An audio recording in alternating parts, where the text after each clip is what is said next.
Chapter 1062. Chen Tian did not go according to plan. He was still thinking of how to change the topic so that Yang Chendong could see the situation clearly and listen to his analysis of the pros and cons. Only then would he be able to come up with a suggestion. Just as he was thinking of how to say it without losing his status and making Yang Chendong grateful, the sound of cannons suddenly rang out outside the tent. It shocked Chen Tian, who was not prepared at all, so much so that he threw the teacup in his hand to the ground. Chen Tian was indeed a courageous person to dare to appear in the 5-star Army's camp at this moment. However, this did not prove that he was not afraid of death. Especially when the cannons suddenly rang out, it was completely out of his expectations. This kind of shock made him reveal his cowardly nature. Yang Chendong saw Chen Tian's actions but did not make any comments because he knew that this was just the beginning. After throwing the teacup in a panic, Chen Tian knew that he had lost his composure and made a fool of himself. However, he did not care so much at this moment. Instead, he sat up straight and anxiously asked, "Bugnam of Gojoseon, what's with the cannons?" "Oh, nothing's wrong? They are only bombarding Linshan City. Right? Didn't this king just say that we have already surrounded the city? We've already surrounded this place. Attacking the city is just a matter of time." Yang Chendong had a smile on his face, as if he was talking about a trivial matter. But in Chen Tian's eyes, that was not the case at all. He was already here as a negotiator, so why did the 5-star Army still want to attack? What position did they want to place him in? Also, Linshan City was one of the bargaining chips in the upcoming negotiations. If it was attacked now, wouldn't that mean that there was one less condition? As a negotiator, he definitely could not let such a thing happen. "Bugnam of Gojoseon, as a negotiator of the Southern Ming Empire, I request you to immediately stop attacking Linshan City." Southern Ming Empire? I'm afraid you can't represent it. At most, you can only represent your master, Little Southern Ming. Yang Chendong chuckled. His tone was filled with disdain. "I can represent Bugnam of Gojoseon and tell him the truth. My master has already sided with Nanming and is now a member of Nanming. Bugnam of Gojoseon is now bombarding Linshan City. Does he want to fall out with Nanming and rebel?" Yang Chendong was taken aback by Chen Tian's words.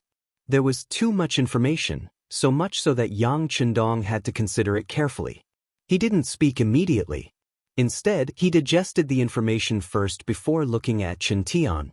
Yang Chendong asked, "Who is your master referring to?" "Of course it's King Guangtong."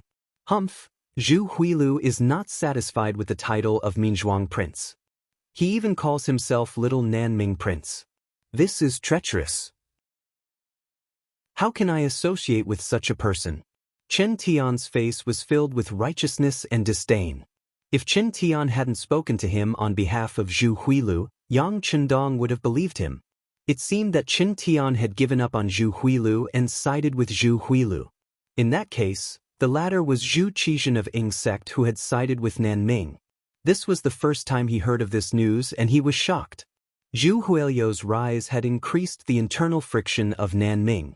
They had no time to care about other things. Yang Chendong could then stir up trouble in the south, expand his territory, and increase his strength. In fact, Zhu Huilu didn't disappoint him. He called himself Little Nanming Prince and attracted the hatred of Nanming. Even after being attacked by Nanming and King Shiping from both sides, he still persisted. Now, he had joined forces with the Bengal army and defeated King Shiping. He showed that he wanted to compete with Nanming as an equal. If he hadn't provoked Yang Chendong this time, he might have been able to achieve a certain level of success. Seeing that the situation was good, why did King Guangtong suddenly side with Nanming? Did that mean that he had fallen out with Little Nanming Prince and his brother Zhu Huilu? That's right, it was recorded in history that the two brothers didn't get along in the end and parted ways. But in this case, Zhu Qizhen of Ying sect really had the strength to rule the entire Nanming. In addition to strengthening himself, he would naturally pose a certain threat to the 5-star Army. In a very short time, Yang Chendong thought of a lot. While analyzing the pros and cons, he also thought about what he should do to gain the most benefits. So much so that he didn't hear Chen Tian calling him several times. "Bugnam of Gojoseon, Bugnam of Gojoseon." The hurried greeting finally broke Yang Chendong's contemplation. He raised his head and looked at Chen Tian. Chen Tian said anxiously, "Bugnam of Gojoseon, now I'm here to negotiate with you on behalf of Nanming. Shouldn't you stop firing the cannons first to show your sincerity?" Sincerity? Hearing this, Yang Chendong laughed, then suddenly changed his expression and said, "You still have the nerve to talk about sincerity with me? Previously, you sent troops to my Liangshan shelter for no reason, took away more than 40,000 people, and killed thousands of my soldiers. When I brought people to have a good talk with you, you directly surrounded my 1st Cavalry Division, causing them to be heavily injured and almost completely wiped out. Is this your sincerity?" The situation of the 1st Cavalry Division that Yang Chendong mentioned was one of the 2 telegrams that he had just received from Wang Shan. It clearly recorded the fact that Lu Zhuo's 1st Cavalry Division was only left with 3,000 people, and almost everyone was injured. It could be imagined that if it wasn't for Lu Duo and the other 2 commanders arriving in time, it was not impossible for them to be completely wiped out. How could he not take revenge for such a huge grudge? The 2nd telegram said that the 100,000 foreign invaders had already taken down the Shi residence and had either killed or captured the 20,000 Nanming soldiers there. It also said that they were rushing towards Linshan City and would listen to his orders. After receiving this news, Yang Chendong had the confidence to take revenge. With the 100,000 foreign invaders, he was confident that he could fight a few rounds with King Guangtong and determine the victor. How was it possible for him to stop at this moment? Yang Chendong suddenly became angry and scolded him for not being sincere. Chen Tian found that he had nothing to say. He, who could be unreasonable and sly, didn't know what to say at this moment. Without waiting for Chen Tian to think about what to say, Yang Chendong said, "You said that you are the envoy of the Nanming Empire. Do you think I will believe you? Who doesn't know that you were the advisor of the rebel little Nanming King Zhu Huixin? Now that you know the power of our 5-star army, you want to talk? Let me tell you, it's too late. Men, bring Mr. Chen away to rest, don't disturb him." Qiu Vi, Ba Daojiang, Ping Yu and the others who were waiting outside entered the tent. They didn't give Chen Tian any chance to speak and directly brought him away. The tent quickly quieted down. Beta Persei strode to Yang Chendong's side and lowered his voice as much as possible. "Young master, if Zhu Huixin really defected to the Nanming Empire, what should we do? Are we not going to take revenge for the 1st Cavalry Division?" "Who said we're not going to take revenge?" Yang Chendong looked up at Beta Persei and asked. "But if we take action against Zhu Huixin now, isn't that the same as declaring war against the Nanming Empire? Young master, have you made preparations?" Beta Persei was confused. "What preparations? Who said that Zhu Huixin defected to the Nanming Empire? Do you have any concrete evidence?" Yang Chendong asked. "In that case, this matter is fake and Chen Tian is spouting nonsense." Beta Persei seemed to have realized something and answered. "It doesn't look like it." Unexpectedly, Yang Chendong shook his head at this moment. Although a person like Chen Tian was extremely eloquent, he wouldn't dare to make such a big lie. After all, this matter was of great importance and the consequences were not something he could bear. Therefore, it was very likely that this matter was true, but it hadn't been announced yet. Since it hadn't been announced, this was Yang Chendong's opportunity. As if thinking of something, Yang Chendong called Beta Persei and whispered, "Send a telegram to Yang San and Yang Lu to confirm the authenticity of this matter. Also, inform Yao Yingjun to immediately spread the news that Zhu Huixin has defected to the Nanming Empire." What Yang Chendong wanted was to make use of the time difference and the fact that the telegram could be spread without any hindrance. He wanted Zhu Huixin to be prepared and guard against his brother so that he wouldn't be harmed. As long as this person didn't die, little Nanming's power wouldn't be disintegrated and could still play a role in restraining Nanming. He could use this time to solve more problems in Southeast Asia. Beta Persei nodded and went to arrange for Wang Shan to send the report. Yang Chendong didn't stay in the tent. Instead, he went out of the tent and came to the side of the cannons. He shouted, "Boom, aim at the city gate and blast it with all your might. Division Commander Tian Hu, Division Commander Tian Su, get ready to attack the city." This time, we must take down Linshan City. Before, Yang Chendong only wanted to pressure the other party and tell them that he wasn't someone to be trifled with. Now, he really wanted to take down Linshan City. On one hand, he wanted to take revenge for the 1st Cavalry Division. On the other hand, he wanted to make use of the time difference to gain more benefits. After the 6th young master gave the order, the cannoneers didn't hold back and fired one after another. Very quickly, Linshan City's walls were filled with holes and the thick city gate was completely destroyed. Using this opportunity, Division Commander Tian Hu had been waiting by the side, unsheathed his blades and led 2 regiments of the 1st Cavalry Division into the city. Behind them were thousands of soldiers from the 7th Army. When Qin Tian walked out of Linshan City, he promised his subordinates that he would definitely make the 5-star army stop attacking the city so that they wouldn't have to worry. Because of this, the soldiers guarding the city let down their guard. Even when the cannons sounded, although some people were shocked, some people still said that it was just the 5-star army trying to scare people and that there was no need to be afraid. Chapter 1063. But now, even the city gates had been blasted open by the cannons and the cavalry had entered the city. Finally, the soldiers were afraid. The resistance they formed in their panic was not Tian Hu's match at all, and they could not stop the powerful cavalry from killing their way in. In addition, the Lu 7th Division followed closely behind and fired bullets as if they were free. Very quickly, a path of blood was carved out and the morale of the South Ming army was crushed. It seemed that Zhu Huihua had led 300,000 troops and defeated Shiping Wang Mubin. He had taken in tens of thousands of soldiers and had the advantage in numbers. However, having a large number of soldiers did not mean that they were elite soldiers. Most of these soldiers were made up of peasants, and they had not even undergone proper military training.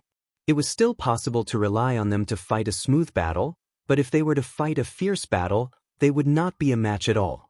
Once the fighting spirit was in chaos, it would be like monkeys scattering when the tree falls, and all of them would run away. When they entered the city, they met with some effective resistance.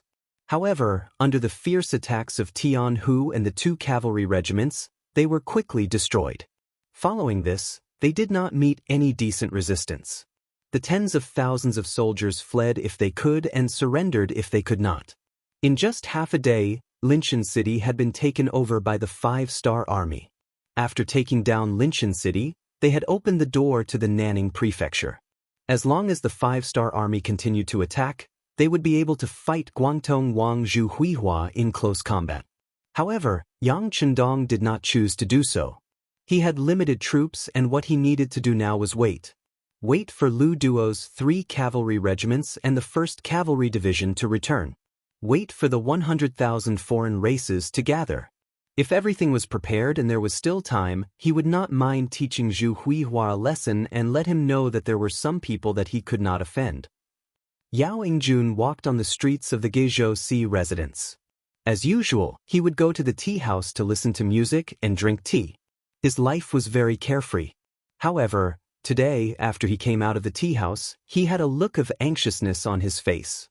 Speaking of which, there was only one matter. He had just received news from his intelligence team that Zhu Huichen, the Prince of Guangdong, had defected to the Southern Ming Imperial Court. News by telegram was always the fastest. Yao Yingjun was sure that no one in the Guizhou division knew about this. At the very least, Zhu Huihua, the self-proclaimed Prince of Little Nanming, did not know. Otherwise, the streets would not be so quiet. Yao Yingjun was sure that he was not the only one who knew about this matter. However, the main character, Zhu Huihua, should not know about it.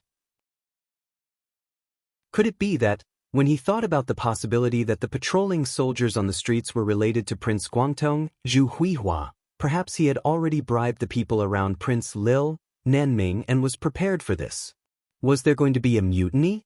When he thought of the mutiny, the first thing that came to Yao Yingjun's mind was Zhu Lian's pitiful appearance. Zhu Lian, the younger sister of Zhu Huilu and Zhu Huilu, was titled Eternal Victory Princess.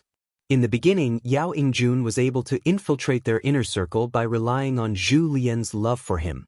He used this relationship to complete the mission of understanding and investigating the higher-ups of Prince Guangtong and the others. Initially, he thought that the mission wouldn't last too long. However, he didn't expect that he would stay for several years. Humans were emotional creatures. After a long time, it was inevitable that they would fall in love with each other.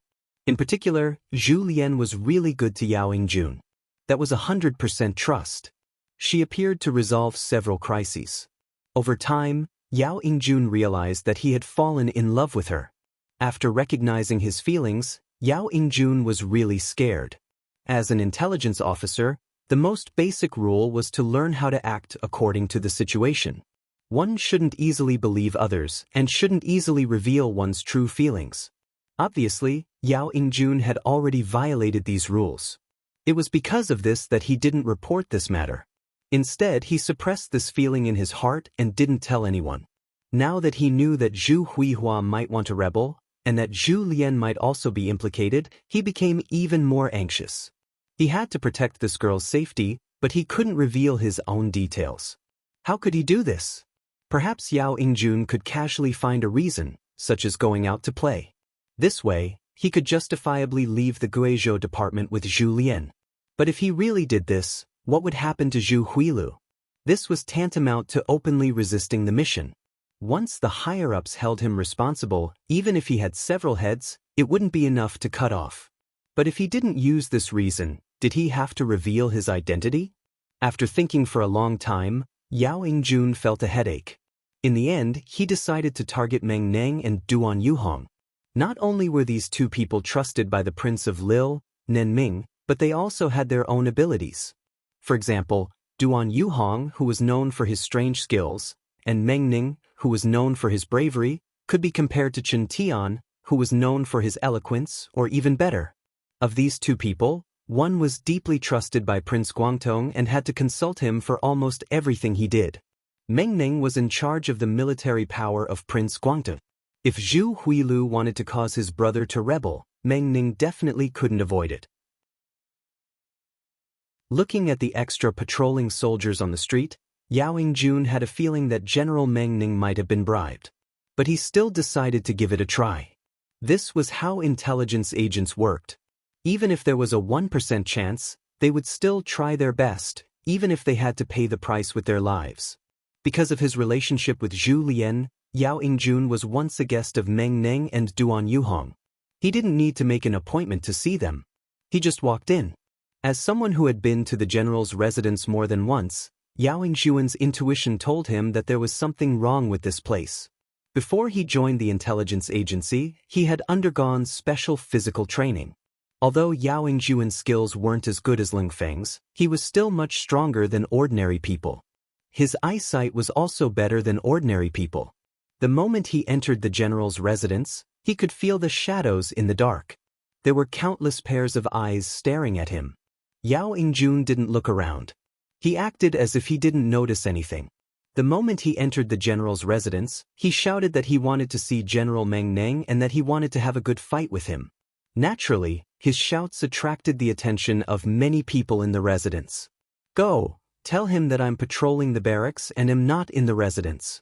In a dark corner of the courtyard, General Meng Neng's face revealed a hint of displeasure when he saw Yao Yingjun come uninvited. The housekeeper received the order and hurriedly went out to welcome Yao Yingjun. He used the excuse that the general was not in the residence and had gone to the barracks to persuade Yao Yingjun to leave. Soon, the housekeeper returned to Meng Neng's side and asked softly, "General, could he have sensed something?" "He's just a gigolo. In the future, he won't even have the ability to be the head of the household. How could he have sensed something?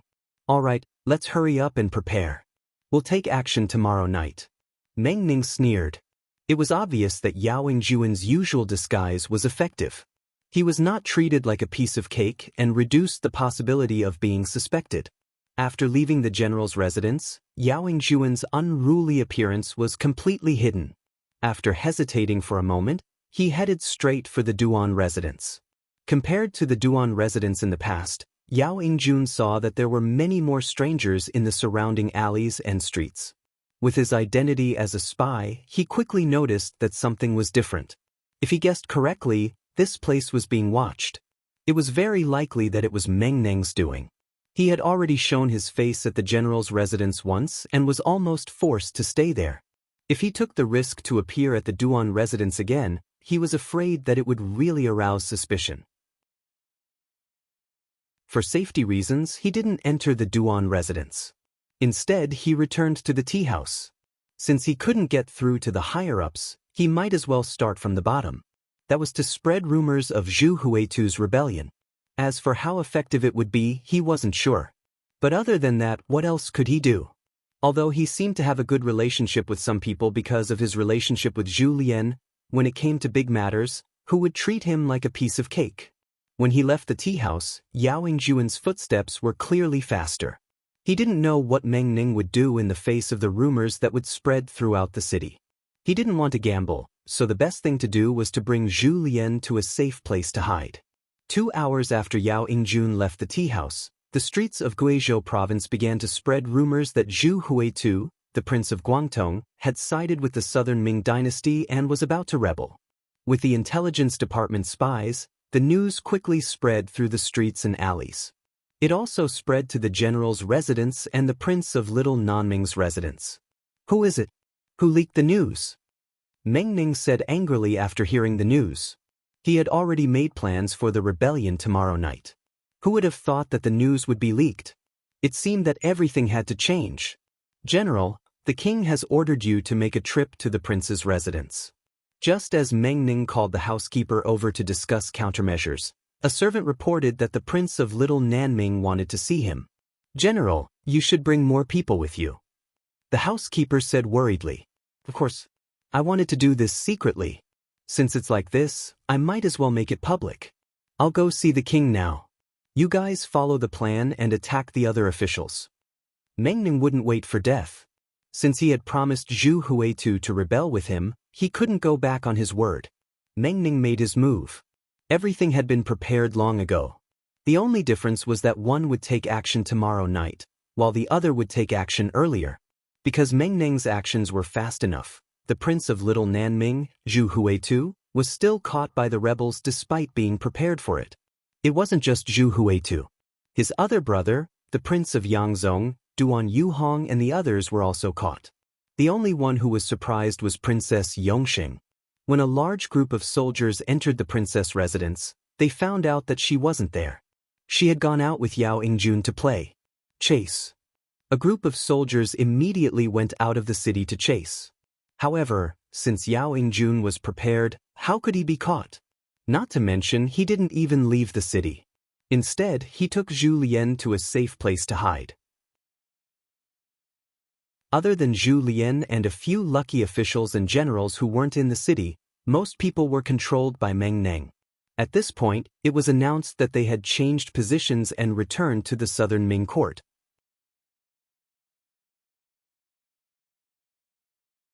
Chapter 1064. The forces of the Little Nanming king, who was once viewed as a great enemy by the southern Ming dynasty, had collapsed just like that. Everything happened so quickly that it shocked many people. Yang Chendong used the advantage of the radio station to receive this news before anyone else. However, he only sighed. It was hard to guard against a thief in one's own home. After that, he no longer cared about it and began to focus on the negotiations in front of him. He had to pay attention to it. For this negotiation, the southern Ming dynasty had actually sent the crown prince's tutor and minister of war Kuang Yi to Linchin City. It was said that the diplomatic group was less than 30 li away and would arrive before nightfall. Young Master, Division Commander Lu Zhua and Lu Zhuatuan have returned. Beta Persei softly walked to Yang Chendong's side. Where is the foreign allied army? Yang Chendong asked as he nodded slightly. They should be able to reach Linchin City by tomorrow afternoon. Beta Persei estimated and replied. Beta Persei, do you think the foreign allied army is reliable? Due to what happened in the Guizhou division, Yang Chendong couldn't help but be suspicious. From the current situation, the rise of the five-star army was inevitable. It would be extremely difficult for others to defeat them. However, if something similar happened in the Guizhou division, it would be hard to say. Since there was a precedent, they had to be careful. "Young master, do you have any ideas?" Beta Persei couldn't answer, but his habit told him that since he asked such a question, the young master must have a solution. "How about this? In the future, if the foreign allied army soldiers perform meritorious deeds, they will be directly promoted to the reserve division. This way, if the cold front lacks soldiers, they won't have to re-evaluate them and can directly choose from the reserve division." Yang Chundong hesitated for a moment before speaking in an extremely confident tone. They had a reserve division before, but as the cold front continued to expand, they didn't have enough soldiers and had to temporarily withdraw this division. Now that a large number of non-humankind youngsters had joined the army, it was time for the army to recover. "Okay, I'll do it right away." After understanding Yang Chundong's meaning, Beta Persei nodded heavily. He used to be the commander of a logistics division, which was equivalent to a concentration of soldiers. Therefore, he was quite experienced in this aspect. As for the selection of the division commander, the military department would decide on it and the political department would review it. If there were no problems, it would be reported to the young master. Using people as a mirror, one can understand gains and losses. Using history as a mirror, one can understand the rise and fall of a nation. Since Yang Chundong knew where the others lost, he naturally wouldn't allow the same problem to happen to himself. That night, the north gate of Linshan City opened. Beta Persei, Tian Hu, Tian Su, and the others welcomed the Southern Ming special envoy into the city. In the back hall of the Yamen, Yang Chundong ordered people to prepare good wine and dishes for Kuang Yi. Speaking of Kuang Yi, Yang Chundong wasn't unfamiliar with him. Especially when they first met, this person's reputation and influence were above his. Only a few years had passed, and now the status of the two of them had undergone earth-shattering changes. Although Kuang Yi had also taken a small step forward, going from a second-rank official to a lower first-rank official, compared to Yang Chundong who had a different surname, the difference was not small. When they first met, Kuang Yi had no choice but to bow and say, "Special Envoy Kuang Yi greets Bugnam of Gojoseon." "Ha, Minister Kuang, there's no need for such formalities between us. Come, have a seat." Yang Chundong chuckled. Yang Chundong's enthusiasm was the true reason why Zhu Qizhen had sent Kuang Yi. He wanted to use this friendship to play the emotional card. After the two sides sat down, Yang Chundong asked about Guan Ying while urging them to drink. Back then, Guan Ying was only a fifth-rank official. However, it was said that he had become a great general of the Southern Ming Empire and was promoted to a second-rank general. Moreover, he was trusted by Zhu Qizhen. Kuang Yi naturally didn't hide anything from him. Not only did he talk about Guan Ying's current situation, he also said that Guan Ying missed Bugnam of Gojoseon a lot. If he wasn't on official business, he would have also come to visit. The atmosphere at the beginning of the banquet was good. The two sides only talked about old times and didn't talk about official matters. However, after 3 rounds of wine, the banquet ended and tea was served. The two people's expressions couldn't help but become more serious. In the end, it was Kuang Yi who couldn't help but speak first. "Bugnam of Gojoseon, Guangtong King Zhu Huixin has already surrendered to Emperor Yingzong. The era of the Southern Ming Empire will be gone forever. What do you think? Emperor Yingzong has made a good move. This king is impressed." Yang Chundong said with a fake smile. "Yes, my king is wise. The existence of the Southern Ming Empire has caused the commoners to lose their homes. Who knows how many people have lost their homes because of it? They indeed deserve to die." Kuang Yi also said with a look of admiration. As he spoke, he observed Yang Chundong as if he wanted him to express his admiration. Unfortunately, Yang Chundong's expression was normal.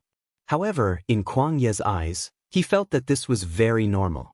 Compared to the matter of Zhu Qizhen wiping out the little South Ming imperial court, what Yang Chundong and the 5-star army did was a huge matter. If one had to compare, the former was just a small fight in one's own garden. However, Yang Chundong had already displayed his fists and kicks outside, showing the might of the Han Empire. However, the 5-star army's strength was a bit too strong. They were so strong that their achievements had already shocked the emperor. Some people even said in private that if the 5-star army turned around one day, neither Beiming nor the Southern Ming Empire would be able to stop them. Unless the Great Ming Empire was reunited, they would be able to suppress the Five-Star Army. Of course, some people thought that they were smart. If one didn't understand the Five-Star Army, they wouldn't know how strong they were. If one hadn't truly fought with them, they wouldn't know how terrifying their battle strength was. It was a pity that some people could only see the small piece of land in front of them, but they always emphasized how high their vision was. It was laughable just thinking about it. Kuang Yi naturally wasn't a short-sighted person. He had already seen how powerful Yang Chendong was a few years ago. However, he didn't think that this person would develop so quickly.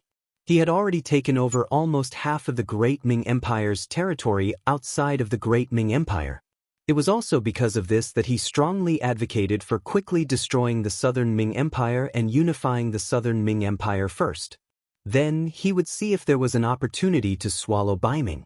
Only then would the Great Ming Empire be united and be able to work together to resist a powerful enemy. Of course, Kuang Yi wouldn't say these thoughts to Yang Chendong. At this time, he only said that the emperor was wise and wanted to unify the Southern Ming Empire first. In fact, there were some things that Yang Chendong could guess even if Kuang Yi didn't say it. Seeing Kuang Yi first flatter the emperor's brilliance and then bemoan the state of the universe and pity the fate of mankind as he spoke of the suffering of the common people, he chuckled and said, "So it seems that the emperor and Minister Kuang place great importance on the quality of life of the common people.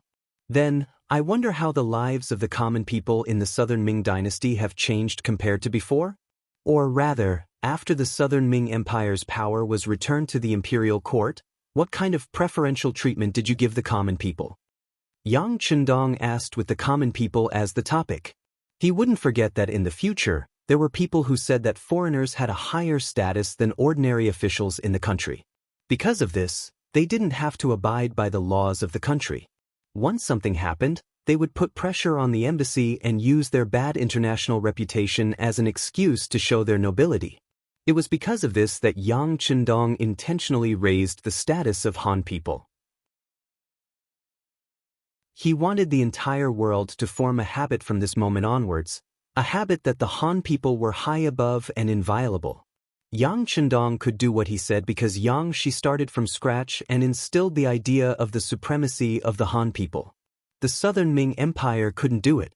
Or rather, the entire Great Ming Empire couldn't do it. The Great Ming Empire was like the feudal dynasties of the past. It was born in troubled times and paid attention to the inheritance of a family. It paid attention to the rule of the world through literature. This was why the status of the scholars in the Great Ming Empire was constantly rising. Thinking about it carefully, why were the scholars and officials so high in status? Wasn't it because they stepped on others to get to where they were? For example, the merchants, soldiers, and most importantly, the common people under their feet. For a country full of Han people, it wasn't realistic to talk about raising the status of the common people. It wasn't like Xianxia, who conquered all kinds of places and placed Han people in them to show their high status. As the saying goes, without comparison, there is no hierarchy.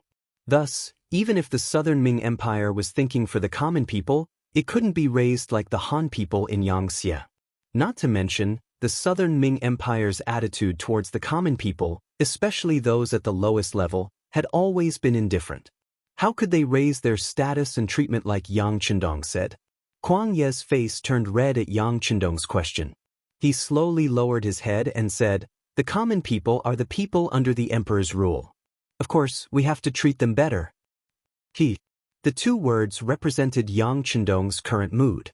Fortunately, he knew that with the Southern Ming Empire's current situation, it was impossible for them to treat the common people better.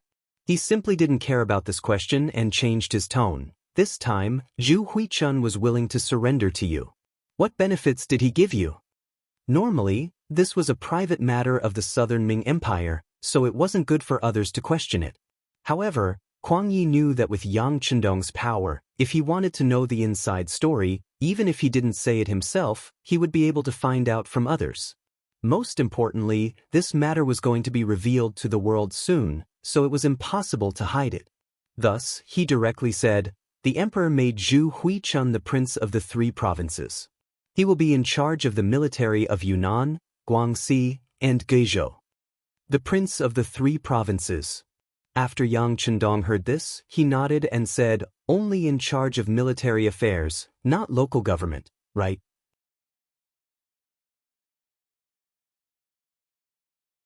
Chapter 1065. Kuang Yi didn't expect Yang Chendong to be so smart and be able to see the crux of the problem at a glance. He nodded, Bugnam of Gojosian is right. He only has military power and no financial power. Once he offends the emperor and cuts off his provisions, I'm afraid it will be difficult for him to command any army. What a wishful thinking. Yang Chendong exposed Zhu Qizhen's thoughts while chatting. Kuang Ye's face turned red again. Yang Chendong was speaking the truth. This time, Zhu Huihua was indeed deceived by Zhu Qizhen. Not explaining was equivalent to admitting it. Yang Chendong couldn't help but ask with interest, this explanation isn't very clever. If this prince can see it, others can also see it. Does the king of the 3 provinces not have any objections? Yes, but His Majesty allowed him to trade with the kingdom of Banga. Apart from handing over 30% of the profits to the imperial court, he could keep the rest for himself. Kuang Yi didn't hide any deep secrets either, so he spoke with a straight face. Trade with the Bengal army? Yang Chendong was a little surprised, but after thinking about it he understood. Zhu Huihua had replaced his elder brother Zhu Huihua's position. If he still controlled the military and political power of the 3 provinces, it would be no different from the previous Little Southern Ming. This was something that Zhu Qizhen couldn't tolerate. It was because of this that both sides took a step back. One side wanted military power, while the other side wanted administrative and financial power. This was equivalent to each side taking what they needed. He sighed in his heart. It was a good plan. However, there was a prerequisite for all of this. For example, whether he agreed, whether Yang Xie agreed, and whether the 5-star army agreed. The 3 provinces were close to the Yunnan province. If they didn't deal with Yang Chendong, there wouldn't be peaceful days here. Needless to say, the southern Ming Empire's food and the goods that the 3 provincial kings would trade with would have to rely on Yang Chendong. This was the main reason why they had sent Qin Tian and Kuang Yi to negotiate. Finally knowing the truth, Yang Chendong was no longer anxious. Now that it was someone else who needed his help, he could take his time to think about it. Therefore, he didn't take the initiative to ask questions and instead allowed Kuang Yi to speak. After seeing that Yang Chendong didn't have anything to ask, Kuang Yi opened his mouth as expected. The first thing that came out of his mouth was His Majesty's words, as if everything was His Majesty's will and he was just a messenger. If Yang Chendong had any opinions or questions, he would be responsible for conveying them, but he couldn't make the decision. It was no wonder that Kuang Yi was so careful. It was said that a weak country had no diplomacy. Besides, Yang Chendong was completely different from the one he met a few years ago. Now that the southern Ming dynasty had a favor to ask of them, how could they not speak some soft words? Bugnam of Gojosian, His Majesty said that as long as you agree to this decision, our southern Ming Empire will publicly recognize your title as Bugnam of Gojosian. This is a king with a different surname. Other than a few people who were conferred the title when Taizu was still alive, only King Shiping is left. This honor is so great and so high. Bugnam of Gojosian, His Majesty also said that the Liangshan shelter is allowed to exist. As long as you don't steal or rob, and the people can enter the shelter, we will turn a blind eye and pretend that we didn't see anything. Bugnam of Gojosian, His Majesty also said, next, Kuang Yi represented Zhu Qizhen of the Ying sect and made promises again and again. Yang Chendong became a listener, but he just sat there and didn't say anything. After about half an hour, everything that needed to be said was said. Kuang Yi looked at Yang Chendong and asked in a low voice, Bugnam of Gojosian, what do you think? This wasn't the first time he said this. It was enough to prove that Yang Chendong's position in Kuang Ye's heart was very important and high. However, Yang Chendong still didn't say anything, as if he was asleep. Under Kuang Ye's continuous questioning, Yang Chendong raised his head as if he had just woken up from a dream and said, this is far from enough. I'm afraid that Minister Cheng still doesn't know that 2 or 3 days ago, the 5-star Army's 1st Cavalry Division was surrounded by Zhu Huilu, who killed many of our soldiers. If we don't take revenge, how can we convince the public? But at that time, the three provincial kings hadn't become part of the southern Ming Empire. Now, he's already one of His Majesty's people? Kuang Yi wanted to explain more, but Yang Chendong said, yes, it's because I know that he's now one of the southern Ming Empire's people that I didn't do anything to them. I just wanted to see what Minister Qing would say. Now it seems that your sincerity is far from enough. Not enough? Kuang Yi understood the meaning behind his words. It wasn't that he couldn't, but that it wasn't enough. That meant that there was still room for discussion. He asked curiously, but does King Nan Wu have any other requests? You can make the decision? No, I can pass on King Nan Wu's request to His Majesty. At the same time, I will do my best to help. Kuang Yi didn't dare to say too much. All right, since Minister Qing is so sincere, this prince might as well say a few things. Yang Chendong knew that the time was right. It was time for him to speak. He immediately mentioned that he was interested in the southern Ming Empire's silk, tea leaves, and porcelain. He was interested in some masters and wanted to hire them to work in Crimson City at a high price.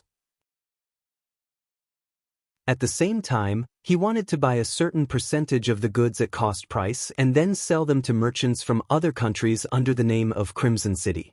It was said that Suhong's silk was of the best quality. Crimson City also spent some effort to imitate it, but unfortunately, the results weren't very good despite investing a lot of manpower and resources. For this, City Lord Yu Qian had represented the local factories to ask Yang Chendong more than once if they could bring in some talents to Crimson City. For this matter, the intelligence department had also tried, but the skilled workers were all restricted by the local masters. That place wasn't Yang Xie's territory, so it was very difficult to get all these people away without anyone noticing. This was a perfect opportunity to bring in talents while also dealing a blow to the southern Ming Empire. Once the southern Ming Empire lost the advantage of silk, porcelain, and tea leaves, Yang Xie would have a better chance of winning against the southern Ming Empire. This matter needs to be reported to His Majesty before he can make a decision. Kuang Yi didn't immediately agree. Instead, he said that he needed to report it first. Yang Chendong could understand that Kuang Yi couldn't make a decision on such a big matter. Thus, he nodded in tacit agreement. Then, he raised a second request, which was to ask for people. This time, Zhu Huiyun attacked the shelter without any reason. Not only did thousands of soldiers die, but 40,000 civilians also ran away. This matter had to be mentioned. Thus, not only did the southern Ming Empire have to admit it, they also had to compensate the 40,000 people. After hearing this, Kuang Yi frowned and said, okay, this old man will also report this matter to His Majesty. He didn't expect Ing Zong to agree at all, but Yang Chendong still said it. He just wanted to give him a heads up. After all, Zhu Qixin used to be Great Ming's Ing Zong. Even if he agreed in his heart, he wouldn't say it out loud. After knowing this, Yang Chendong didn't place his hopes on the southern Ming Empire. Instead, he placed it on Zhu Huiyun. Some things couldn't be handled by a county official. Yang Chendong then found the detained Qin Tian. Different from Kuang Yi, he maintained a serious gaze. He even called a few teachers in front of Kuang Yi and ordered them to prepare for battle. They were to leave Linchin City and head north at any time. Qin Tian didn't hide any of this from him. After the teachers left the hall, he naturally yelled, King Nan Wu, what are you doing? Must you become enemies with our King Guangtong? Wrong. If it wasn't for this king becoming enemies with you, it was you who became enemies with us first. Yang Chendong turned around and angrily rebuked Qin Tian. Yes, we sent troops to attack your shelter first, but we didn't gain anything. Furthermore, even if we did something wrong, we can make up for it. Didn't I come this time to listen to your requests and conditions? What's the meaning of sending troops without talking about anything? Qin Tian yelled. It could be seen that he was truly anxious this time. It could be seen that not only him, but even his master, King Guangtong, didn't want to become enemies with the Five-Star Army again. Previously, Zhu Huiyun attacked the Five-Star Army because he wanted to use this method to show everyone his strength. Now, he had suffered losses against the Five-Star Army. He had even almost destroyed one of the enemy's cavalry divisions. However, to be able to make the 5-star army suffer losses like this was not something an ordinary person could do. Just from this point alone, Zhu Huiyun's goal had been achieved. He had also successfully received the Southern Ming Empire's amnesty.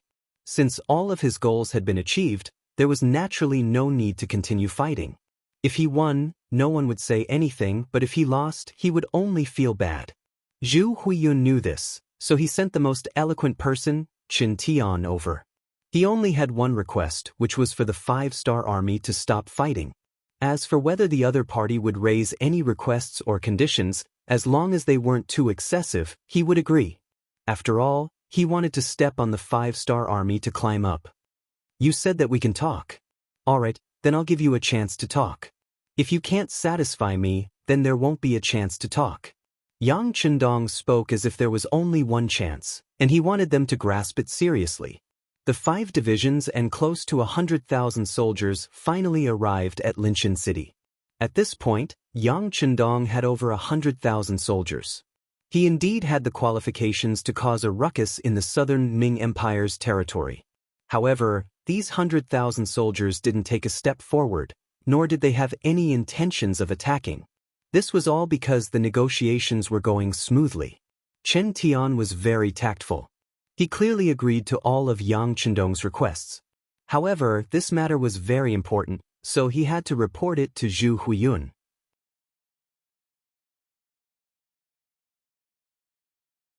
Chapter 1066. Huang Yi and Chen Tian both stayed in Linshan City.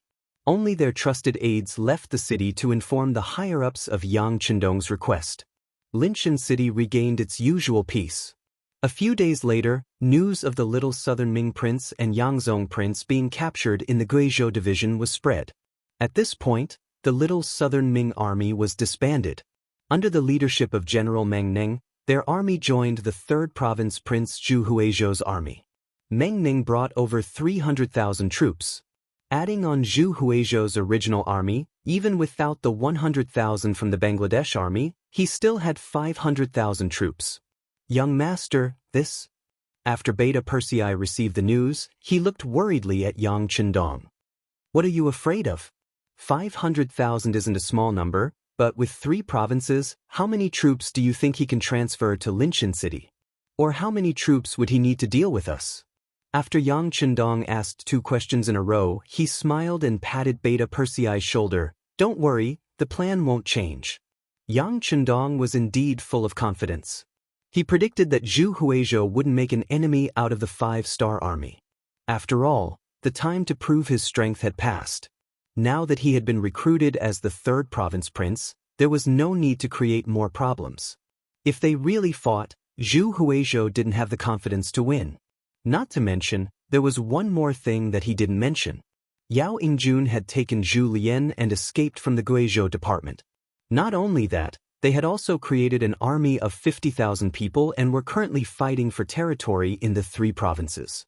Speaking of which, this was out of Yang Chendong's expectations. Yao Yingjun was a chess piece he placed in the little Southern Ming Prince's faction. Now that this faction was destroyed, he had completed his mission. Yao Yingjun thought the same. He even wanted to bring Princess Yingjun out and find a safe place in Yangxia so that she could live the rest of her life without worries. Who would have thought that at this time, a woman would actually show that she was not inferior to men? After learning that her 2nd brother had betrayed her and her eldest brother and 3rd brother had been captured, she actually took up the responsibility. Moreover, she really allowed him to persuade some of the small South Ming soldiers outside of the Guizhou division to rebuild the mountain. When this matter was reported to Yang Chendong through the intelligence network, he was also surprised for a while. Thinking about it, this was a good thing. He didn't have to pay a price to make his opponent restless, so why not? Yang Chendong agreed and sent someone to inform Yao Yingjun that if things did not go well, he could still bring Princess Yongxing to the Langshan shelter. At the same time, he also told him that if he needed financial support, he could ask. With all of this, Yang Chendong was sure that Zhu Huizhou, who seemed to be very powerful, would not make an enemy out of the 5-star army. Things developed as he expected. When the people sent by Chen Tian met with the three provincial kings and told them about Yang Chendong's request, the three provincial kings who tried to assassinate his brother quickly agreed to all of the conditions. Zhu Huizhou agreed to Yang Chendong's request and recognized the legitimacy of the shelter. As long as any Han citizen went there, regardless of their status, they wouldn't pursue the matter. Not only that, every year he would provide 200,000 Han citizens to the shelter as compensation for attacking the five-star army. In exchange, Crimson City's goods could be provided to Zhu Huihua at the same price as other merchants. Originally, Yang Chendong wanted to provide 500,000 people a year, but Chen Tian refused. In his words, 200,000 was already a lot. At most, the three provinces wouldn't have enough Han citizens, and they could just grab some from the nearby southern Ming province. However, 500,000 a year, they wouldn't be able to catch that many. Actually, 200,000 a year was already enough to satisfy Yang Chendong. Originally, he was just asking for an exorbitant price, waiting for the other party to bargain. Giving 30 to 50,000 people a year was already what he had expected. Now, 200,000 a year was already a pleasant surprise. Not long after, the southern Ming Emperor Zhu Qizhen also agreed. After discussing with the court officials, they finally agreed to sell the silk, tea leaves, and porcelain to the five-star army. This was something that couldn't be helped. Many areas in the south of the southern Ming Empire had already been occupied by the five-star army. If they didn't agree, they wouldn't be able to sell these things for money. As for those skilled workers, since when did the great Ming Empire value craftsmen? If they were gone, they could just nurture them again. Thus, they all agreed. The negotiations with the two sides went very smoothly, reaching Yang Chendong's expectations. After the negotiations were completed, Yang Chendong knew that he had to leave this place. Even Linshan City and Siming residence had to be given up. These were the bargaining chips in the negotiations. Retreat. Since he had achieved his goal, Yang Chendong gave the order to retreat. Hundreds of thousands of five-star army escorted the 40,000 prisoners out of Linshan City. At this time, the battle ended and everything returned to normal. However, any smart person could tell that this wasn't the end. Once the two sides started fighting again, they wouldn't stop until one side was dead.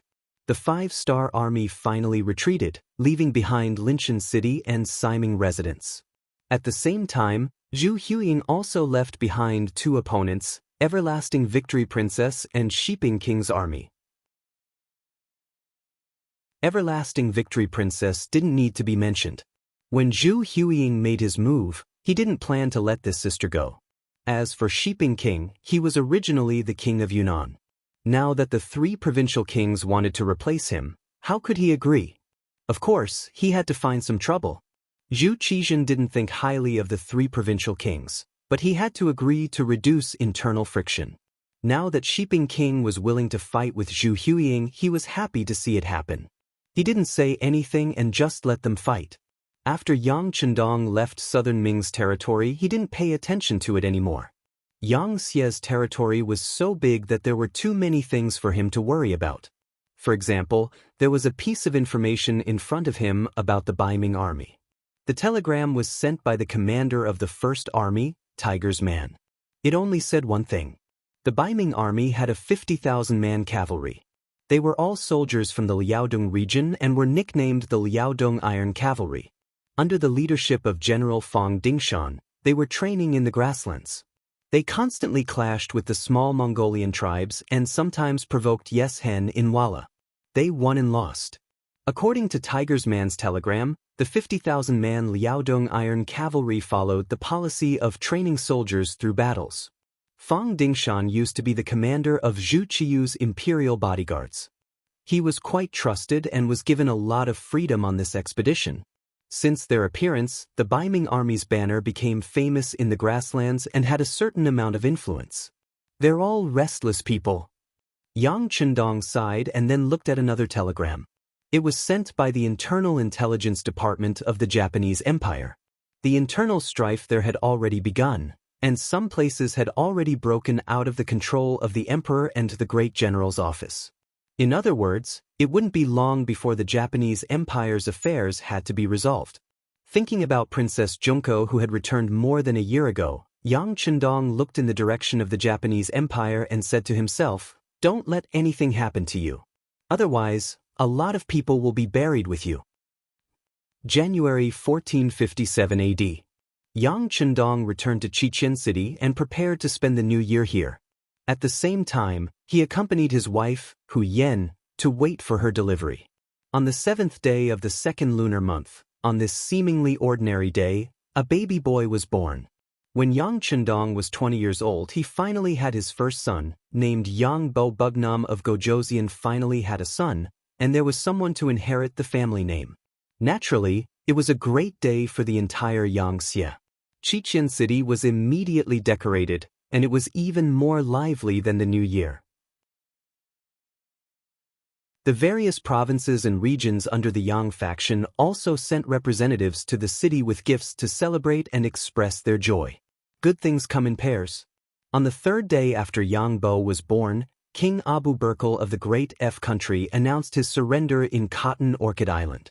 After more than half a year of siege, the city was already in chaos. Originally, Abu Burkle wanted to continue supporting because he still had soldiers and food in his hands. However, the people had already had enough of these days of fear. Under the instigation of the intelligence department in the city, they rushed into the city and surrounded the palace. The power of the people was great, especially when it came to their own safety. Often, they could exert unimaginable power. Facing the flood of people, the soldiers of the Great F country did not stop them. In the end, Abu Burkle was captured. The city gate was opened and he was sent to the cold front navy that surrounded the city. With the capture of Abu Burkle, the fall of the Great F country was announced, and the entire Luzon Island was unified. At this point, the Great F country and the original Sulu country were all under Yangxia's control. Yangxia also gained more than 6 million people, and its strength increased by a large margin. In more than a year, Siam and the Great F country were divided. With more than 10 million people, Yangxia's strength was evident. However, this time, Yang Chendong only moved the 6 million people in Siam's current Thai province. Half of the 3 million people were moved to other provinces. The 6 million people in Luzon Island were not moved. They were reserved for the next move to the Japanese Empire. At that time, 5 million people would be sent to the Japanese Empire. Yes, Yang Chendong had raised his butcher's knife. The next target of his plan was the Japanese Empire. The reason why he said it was a plan was because Yang Chendong could not guarantee that there would not be other accidents. For example, the sudden appearance of the 50,000 Liaodong Iron Cavalry in Baiming was an accident. According to the report of the new army commander, Tiger's Mane, this Iron Cavalry was very arrogant on the grassland. Not only did they have the opportunity to clash with the Walla Iron Cavalry, but they also occasionally encountered caravans that traded with the first city. Although they could not kill and rob, they still had to pay for the passage.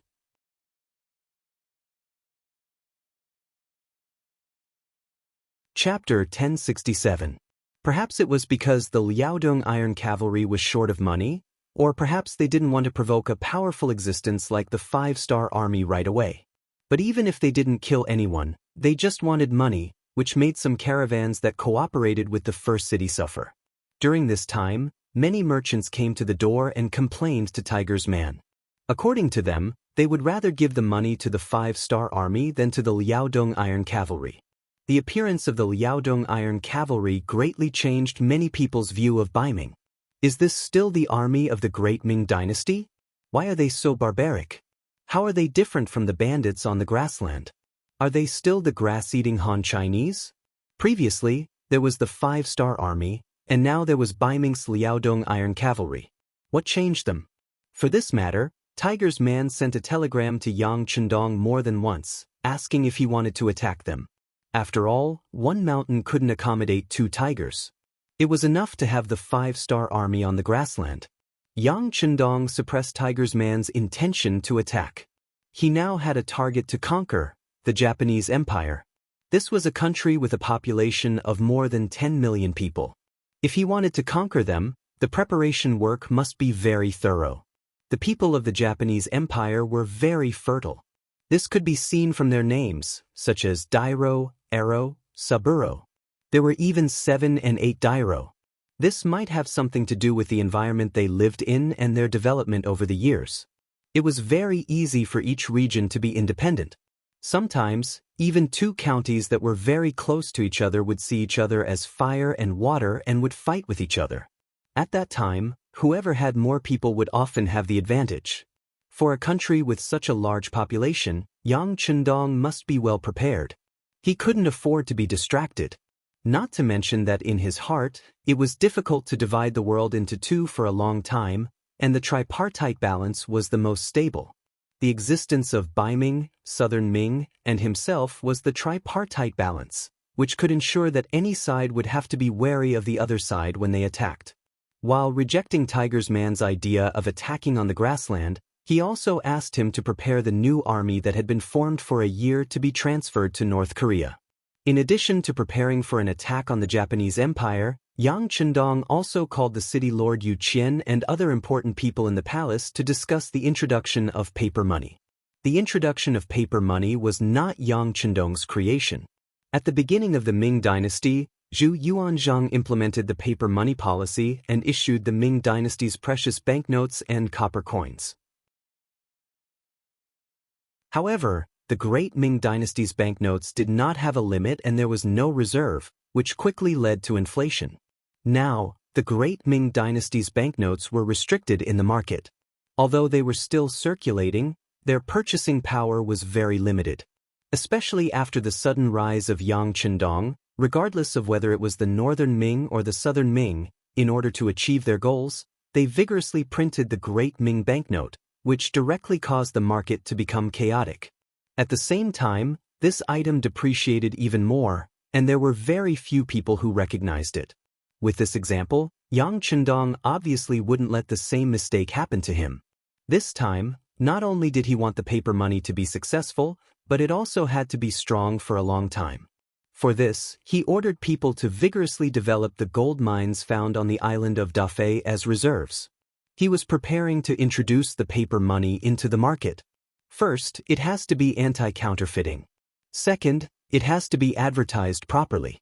Third, and most important, is that it can't be casually published.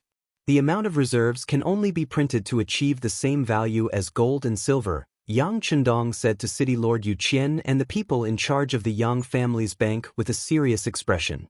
After all, the circulation of gold and silver was a bit too costly. In the long run, the people who would suffer losses would be the country and the people. It could be said that the paper money was a very necessary thing. After handing over the issue of the paper money to professionals, Yang Chendong started to mobilize the troops. This time, he was preparing to deal with the Japanese Empire. He was preparing to bring 150,000 soldiers. This could be said to be the largest number of soldiers he had ever brought. Among them, the 1st Cavalry Division was already making preparations to be mobilized. There was also the 1st Cavalry Division that must be brought along. This was a very elite force. With them, many things would be done with half the effort. Then there was the C4th Division, the C5th Division, the 1st Reserve Division, the 1st Division, the 2nd Division, and the 3rd Division. In total, there were close to 150,000 people. Not only were the troops ready to assemble in North Korea, Yang Chendong was also preparing 6 million people to go to the Japanese Empire. For example, Luzon Island had to prepare 5 million people, and even the provinces and regions had to prepare 1 million people. This was the preparation to uproot the entire country. At the same time, Yang Chendong took the opportunity to inspect some of the important industries in Chichen City. Yang Chendong paid special attention to the munitions factory.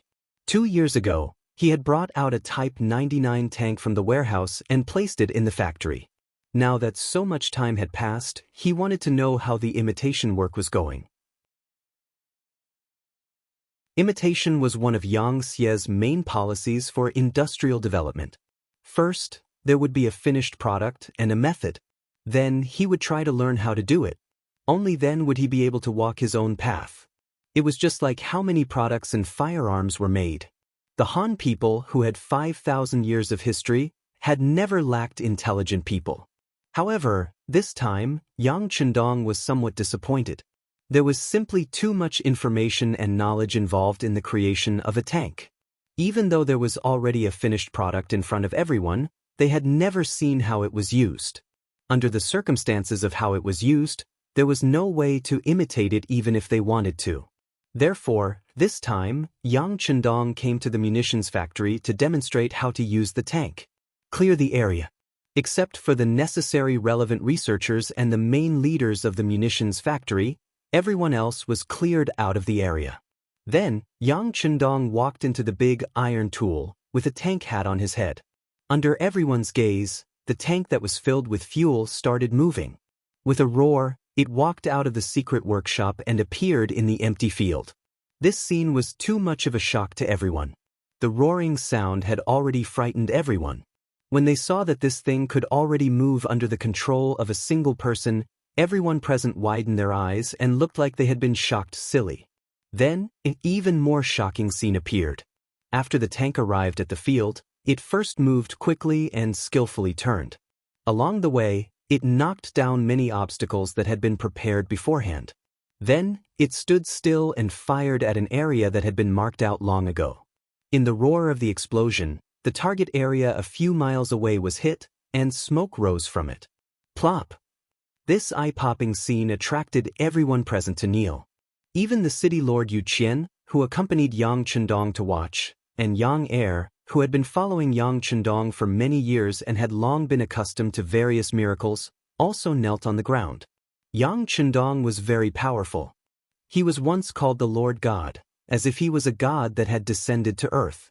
But even if they were fully prepared, the moment they saw the shell fired, everyone was still shocked and knelt on the ground. They didn't dare to imagine. If this iron tool were to be used on a large scale, once it appeared on the battlefield, who would have the ability to stop it? They were afraid that when the time came, it would only be a rush, and the thousands of soldiers and horses would be scared silly and scattered. When everyone knelt on the ground, the tank extinguished the fire and stopped. Yang Chendong, with a tank hat on his head, got out of the cockpit. His appearance here attracted loud shouts that shook the heavens and the earth. If one listened carefully, they would hear the three lords of God talking non-stop. Well, this thing is somewhat magical, but it's more of a function of technology. So, you choose two people and I'll teach them how to drive and operate it. When Yang Chendong's voice resounded in the training ground, for these two places, the people below could be said to be red in the face and ears. They all wanted to feel the power of this iron tool, and they all wanted to be in close contact with the divine object. For a full 10 days, except for going back to the palace to visit his son and daughter at night, Yang Chendong stayed in the training ground most of the time. And this place had been taken over by Longwei. No one was allowed to approach without orders, or they had the right to act first and report later. It was precisely because they had seen the power of the tank that Longwei believed that any level of defense was appropriate. In 10 days, the two disciples taught by Yang Chendong had barely finished their apprenticeship. Next, they could only rely on continuous practice to reach the level of familiarity. After that, Yang Chendong left the training ground and returned to the palace. There was news from the Japanese Empire that internal strife had begun, and now it was already April 1457. Back to half a month ago, in the Japanese Empire's capital, Ping and Beijing, Princess Junko, who had returned to the Japanese Empire for 2 years, made use of her strengths and established a school called Jinxing Academy. She widely accepted students and taught advanced knowledge, which was constantly expanding its influence. When Jinxing Academy was first established, it didn't attract much attention. On the contrary, it attracted people's ridicule. In the Japanese Empire, the status of women was naturally subordinate to men. They often believed more than China that a woman without talent was virtuous. It was not surprising that Junko was a princess. Fortunately, Junko's actions received the support of the emperor, who was also his father, the Garden Emperor. There was no other way. His son, Chenin, was only 15 years old, and Junko, who was already 20 years old, naturally became the person that the emperor valued. Speaking of which, the emperor only had a good name, but his life was not easy. In the history of the Japanese Empire, since the end of the Heian period, the emperor, who originally had absolute control over the Japanese empire, began to lose his power. In 1192 AD, Minamoto no Yoritomo established the Kamakura shogunate, and the emperor began to fall and became a puppet of the Kamakura shogunate.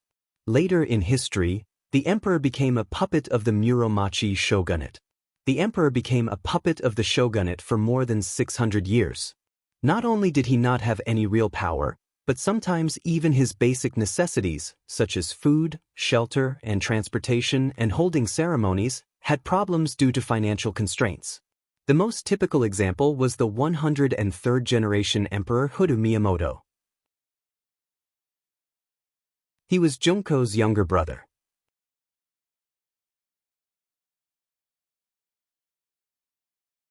Chapter 1068. Emperor Hodo was born in 1442 AD. His name was Qing Ren, and he was the eldest son of the 102nd emperor of the Chrysanthemum dynasty. His mother was the queen of the emperor of the Chrysanthemum dynasty, Fujiwara. When Emperor Hodo was born, the situation of the imperial court in Kyoto was terrible.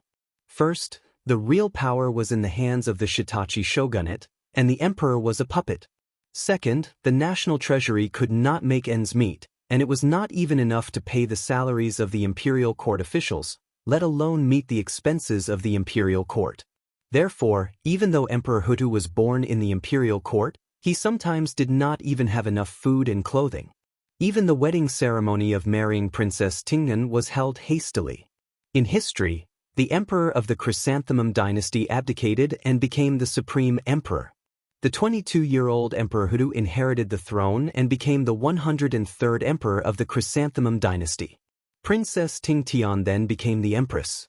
However, due to the tight financial situation, the imperial court in Kyoto held a very shabby ceremony to save money.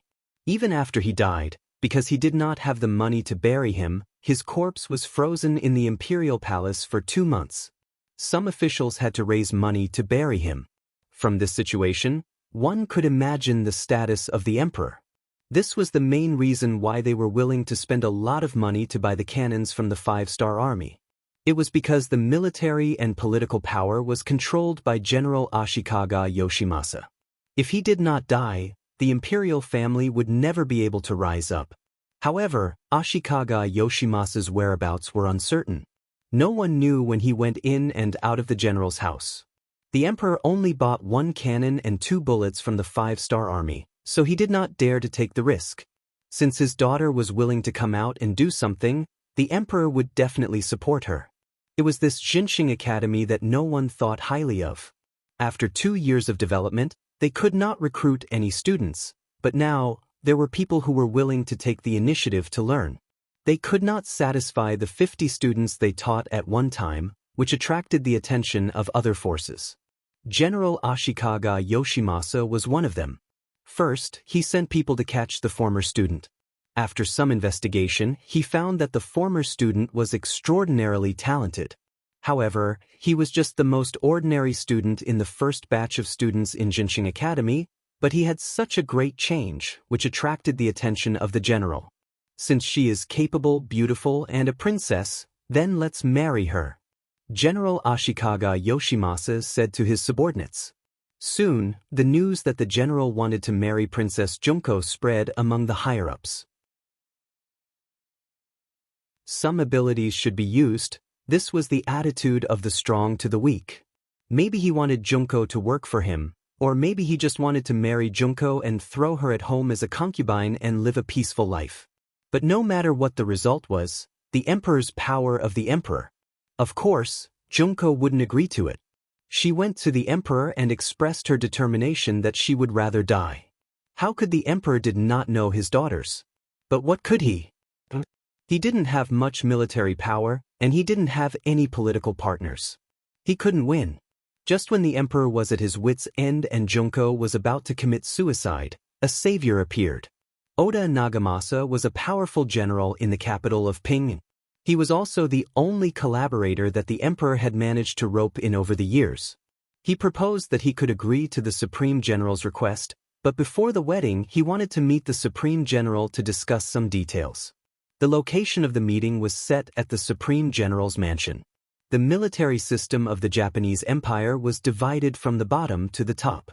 It was divided into soldiers, infantry captains in charge of 100 people, infantry captains in charge of 500 people, elders in charge of 1,000 people, generals in charge of 2,000 people, magistrates in charge of 10,000 people, chiefs in charge of 20,000 people, daimyo in charge of 50,000 people, generals in charge of 60,000 to 80,000 people, generals in charge of 60,000 to 80,000 people, and the emperor at the top. Oda Nagamasa was one of the generals with real power under General Ashikaga Yoshimasa. He had more than 70,000 soldiers. He came up with this idea to kill the general and replace him. Before, he couldn't find a chance to attack Ashikaga Yoshimasa. Why not use this opportunity to trick him into coming to the general's mansion and then kill him in one fell swoop? In this way, Oda Nagamasa could replace him, and the emperor's power could be restored to a certain extent. This idea was quickly supported by the emperor and Princess Junko. This was their reply to the great general, and the great general agreed without hesitation. There had been news about the imperial family purchasing a cannon from the 5 Stars Palace. But after so many years, there was no news about it, and it gradually faded away. Even General Ashikaga Yoshimasa thought it was fake news. It was precisely because of this that the general politely agreed. He thought that the royal family wanted to save face, so he would give them face. In the future, when Junko became his woman, wouldn't he be able to bully her however he wanted? With a good start, the plan was carried out smoothly. The day before the agreed meeting, the Type 59-1 130mm cannon that he had spent 10 million taels of silver to buy finally took off its disguise after being covered in dust for many years. Furthermore, the only 2 cannonballs were also taken out. In order to ensure that nothing would go wrong, after the first shot was fired, the second shot had to be promptly followed up. The 5-star army had already adjusted the target, and the target was the general's mansion. No one dared to touch it in these years, and now it was finally the time to use it. This matter made the emperor, Junko, and Oda Nagamasa become very excited. After a long night of waiting, dawn finally came. When the time of the meeting was getting closer and closer, the emperor and the others held their breath. They were about to witness a miracle, a scene that changed history. At 9 o'clock in the morning, the 2 sides agreed to meet at the general's mansion. The shell was put into the Type 59-1 130mm cannon, and then a deafening sound was heard. The shell arc across the sky went straight into the general's mansion, causing a shocking feeling like an earthquake. It hit. The soldiers of the Japanese Empire who fired the cannon shouted excitedly, "Isn't there still one more shell? Fire it again." General Oda Nagamasa said excitedly. He was afraid that Ashikaga Yoshimasa wouldn't die. He didn't believe that the general wouldn't die after firing 2 shells. Under the attack of the 2 powerful cannons, the entire general's mansion was covered. Even if the area of the mansion was not small, more than 70% of the area was killed. Especially the main building was destroyed. As long as Ashikaga Yoshimasa stayed in the general's mansion, his fate was almost set in stone. In the imperial palace, you could even see the fire and smoke coming from the general's mansion. This scene made the emperor, Junko, and Oda Nagamasa very excited. They were shocked by the power of the cannons, and they were also excited that the situation in the Japanese Empire would soon change. The situation had indeed changed, but the general Ashikaga Yoshimasa didn't die. It wasn't because he was smart enough to see through everything. The problem lay with Oda Nagamasa. His most trusted deputy, Kayome Sakuki, suddenly betrayed him and told the supreme shogun about the plan. At the last moment, they escaped from the mansion and avoided a fatal disaster. When Oda Nagamasa heard the news, he saw the general's army outside the imperial palace. Fortunately, in order to celebrate the victory and successfully seize military power, Oda Nagamasa had transferred tens of thousands of his own soldiers to guard the palace. Now, they were finally put to good use. Hold on. At the same time, Oda Nagamasa was also preparing to break out of the imperial palace. In his view, even if Ashikaga Yoshimasa didn't die, Ping, in Beijing wasn't a place where he could live for a long time.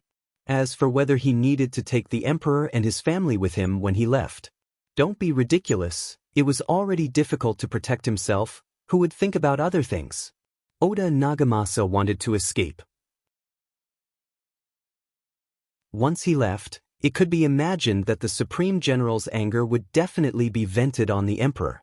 If that was the case, although they might not die, it would be far worse and more painful than death. So, leaving the imperial palace was a must. General Oda, please take us with you. The emperor didn't care about his face and lowered his noble head. Yes. Oda Nagamasa wanted to refuse. But Princess Junko said, General, I have a very good relationship with the leader of the 5-star army. As long as you can take us away, I will send someone to contact them and ask for their support to deal with Ashikaga Yoshimasa. By the way, the leader is my teacher. As if she was afraid that Oda Nagamasa would refuse, Junko added a master and apprentice as a bargaining chip. Everyone in the Japanese Empire knew that the Han people attached great importance to the relationship between master and apprentice. This sentence made Oda Nagamasa, who was about to refuse, change his attitude. He could indeed escape and even take the emperor's family with him. However, if he did so, he would only draw the great general's anger onto himself. With his 70,000 soldiers, there was no way he could stop the great general. So, he wanted to keep the emperor and his family to attract the general's attention and anger. But at the same time, he knew even more clearly that even if he managed to escape this time, it would be impossible for him to regain his power. It was even very likely that he would become an existence that everyone wanted to kill. He had no idea how long he could last. But now it was completely different. If he could get the help of the 5-star army, the situation would be reversed. If you don't believe it, just look at the power of the 2 cannons. Oda Nagamasa's eyes rolled for a moment. He originally wanted to say sorry, but now he said, yes, the emperor's safety is more important than anything else. I will take you away.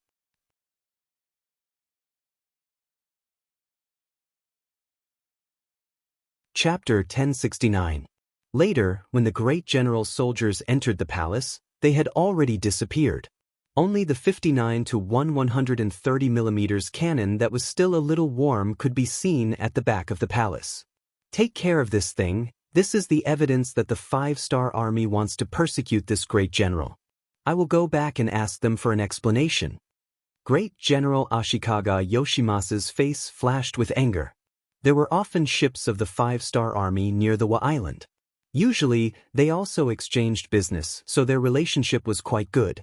But this time, they wanted to use other people's hands to take his life.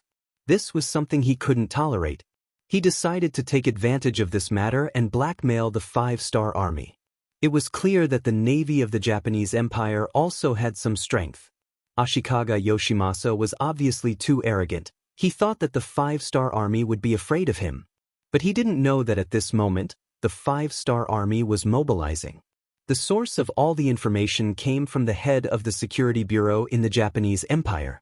He said that a civil war was imminent and that they should be prepared.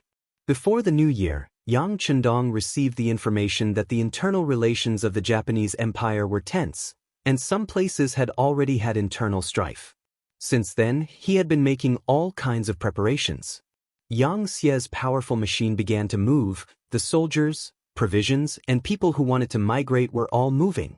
Now that there was finally definite news, how could he let go of such an opportunity? Although Yang Chendong didn't know if the emperor's faction would kill the general the day before, in his opinion, no matter who won or lost, it would be beneficial to him. This was a move he was going to make. Ashikaga Yoshimasa took the emperor and some of his confidants and left Ping in Beijing. As he wished, Junko sent her trusted Kobayashi, who was her bodyguard when she was in the Great Ming Dynasty. She asked him to leave the army and get a ship to the nearby North Korea to report to the 5-star army for help. After doing this, she followed her imperial father, the empress, her younger brother, and other members of the imperial family to the south under the protection of Oda Nagamasa, and entered the Shanin Road's Anyun area. Xiao Lin found a boat by the sea and came to North Korea.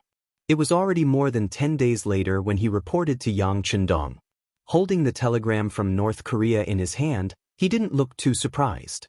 However, the cannon did not kill Ashikaga Yoshimasa. This would make it more difficult for him to conquer the Japanese Empire. Fortunately, he had never thought that such a powerful figure would die so easily, so he had already made sufficient preparations. Yang Chendong put the telegram aside and gave the order to Beta Persei, who was following beside him, "Order Long Wei to get ready to depart. We'll sail to Korea in 2 days." With horses they were called Heike, and without horses they were called Long Wei. This was an extremely elite, well-equipped, and particularly combat-capable army. They were also the strongest protection around Yang Chendong. Often, wherever they appeared, it meant that Yang Chendong would also appear there. There were only 2 days to prepare, but for an elite army, the time was more than enough. The reason why Yang Chendong left 2 days to make arrangements was that he wanted to take a good look at his son and daughter. His son Yang Bo was still too young. Instead of looking at him, it was better to look at his mother, Hu Yen. He talked about his next itinerary and apologized. As the first madam and Yang Chendong's legal wife, Hu Yen was originally a kind and virtuous woman. Although she was very worried, she didn't blame him at all. Instead, she advised Yang Chendong to be careful. She also said that the next time he came back, little Bo should be able to run all over the place. After leaving Hu Yan's palace, Yang Chendong went to see his daughter, Lele. In contrast, she was much cuter. As soon as she saw Yang Chendong, she hugged his neck like a wombat and didn't want to come down. She kept calling him father. Yang Chendong also liked Lele very much. He even specially created a song for her, "The king brought me to patrol the mountains," saying that she was his little princess. Logically speaking, with his current status, it was really degrading for him to touch and play with these songs. But when did he ever put these customs in his eyes? Just based on this matter, it attracted the envy of many people. The attitude of the servants in the palace towards Lele became more friendly and respectful. Yang Xie also had many similarities with other dynasties. For example, the people below were also very understanding. Whoever was favored would be more popular. Fortunately, Yang Chendong also treated the other madams very well. At least, he did his best to treat them equally. In addition, Hu Yen, as the legal wife of the princess consort, had no intention of suppressing any of her younger sisters. This allowed the palace to appear to be harmonious. Even if there were some disputes, no one would show it on the surface. Whether the backyard was stable or not was directly related to the situation on the front line. Seeing that the backyard was fine, 2 days later, Yang Chendong took the last 1,000 long way to leave on the transport ship and went straight to North Korea. At this time, the Japanese Empire had already started a war, especially in the Anyun area. The army sent by the great general Ashikaga Yoshimasa had already fought with Oda Nagamasa's army. Ashikaga Yoshimasa's reason was dignified. He said that someone had kidnapped the royal family, and he came to rescue them. Oda Nagamasa was also not incompetent. He held the emperor hostage and ordered his vassals. He said that someone wanted to rebel, and he was protecting the emperor. He also asked others to do the same as him, to make their own efforts and contributions to protect the royal family and the emperor. Everyone said that they were right, and everyone said that they were righteous. The two groups of people fought together. The other forces of the Japanese Empire that received the news didn't intervene. If they rashly acted without seeing the result, it was very likely that they would become cannon fodder. No one who could become the leader of a force was a fool. When Yang Chendong arrived in North Korea nearly 20 days later, the situation in the Japanese Empire was already very critical. From the feedback of the intelligence department, it was obvious that the great general's side had the advantage. He had always been in charge of the military and political power of the whole country. Oda Nagamasa was just one of the vassals. Naturally, their strength was not equal. It seemed that he couldn't hold on any longer. The governor of North Korea province, Zhang Yi, had already done the logistics work for the army. Some of the people who came here first were also properly settled by him. When the five-star army entered the territory of the Japanese Empire and stood firm, he would immediately send people to make sure that they occupied a place. This was to ensure that they didn't go back and forth and didn't cause extra trouble for the army. Yang Chendong praised Governor Zhang Ye's work. Then he called a group of military generals and pointed at Tsushima Island in the Japanese Empire's terrain on the sand table. He said, "This will be our primary target. Commander Su, I will give this task to your army. Is there any problem?" "I promise to complete the task." The new army's commander, Su He, stood at attention and replied confidently. The new army was an army that had just been established. However, it had been more than a year since the establishment of the army. The personnel structure was already very complete, especially the commander, Su He, who was originally a general. Since he was captured by Yang Chendong, he had repeatedly made contributions to the army. Under the leadership of such a strong general, the combat power of the new army had been constantly improving. What they lacked now was actual combat experience. It was because of this that Yang Chendong transferred the new army to the front line this time. It was to give them a good opportunity to fight. In Yang Chendong's eyes, the Japanese Empire was not worthy of being called a big enemy. His real enemy was still the grassland. Su He took the position of the vanguard, which made the other division commanders envious. However, they were just envious. No one dared to disobey the orders of the sixth young master. Besides, the Japanese Empire was also one of the big countries. If they wanted to completely occupy this place, they would have to fight a lot of battles. Everyone was ready to fight. After the order was issued, 2 hours after the meeting, a large number of ships belonging to the 5-star army began to set off. They set off from Pusan, the southernmost part of North Korea, and went straight to Tsushima Island, which was hundreds of nautical miles away. Tsushima Island belonged to the West Hokkaido area of the Japanese Empire. The chief in charge of guarding this place was called Fukushima Nagashi. He had 20,000 soldiers and nearly 100 warships in his hands. It was a well-known force. Because they fought by the sea all year round, this army was very mobile. If they couldn't win, they could just board the ship and escape to the sea. With this, even the orders of the Supreme General Ashikaga Yoshimasa were not completely effective here. Fukushima Nagashi was also paying attention to the Battle of Anyun, but in his view, it was just an internal strife for benefits. To put it bluntly, it was a dog-eat-dog fight. No matter who won in the end, it had nothing to do with him. So during this period of time, his days were very leisurely, and he was just a good spectator watching the show. Suddenly, one day, a large number of naval forces flying the flag of the 5-star army appeared around Tsushima Island. As soon as they appeared, they surrounded the island in all directions, not leaving a single gap. This situation really scared the Fukushima chief, who had been on the battlefield for a long time. The ones surrounding the island were the C4 and C5 divisions responsible for transporting the new army soldiers. In their eyes, their navy would play a big role in attacking the Japanese Empire. Just like now, no matter who was the vanguard, in the end, the navy would be the first to act. Fire the cannons. The 2 Cold Front Division commanders gave the order almost at the same time. Hundreds of cannons installed in the ships were fired at the Japanese Empire's ships. There were less than 100 ships, facing the attack of 2 elite Cold Front Division commanders. There was no way they could resist. As the ships of the Japanese Empire were sunk or hit, the remaining ships of the Japanese Empire quickly retreated, heading towards the depths of Tsushima Island. It's up to our new army now. Pass down the order, prepare to land. Su He said excitedly. He was afraid that the 2 Cold Front Division commanders would fire directly into the depths of Tsushima Island. If that happened, he wouldn't live up to his name as the vanguard. Fortunately, these people knew how to endure, and gave him the opportunity to attack.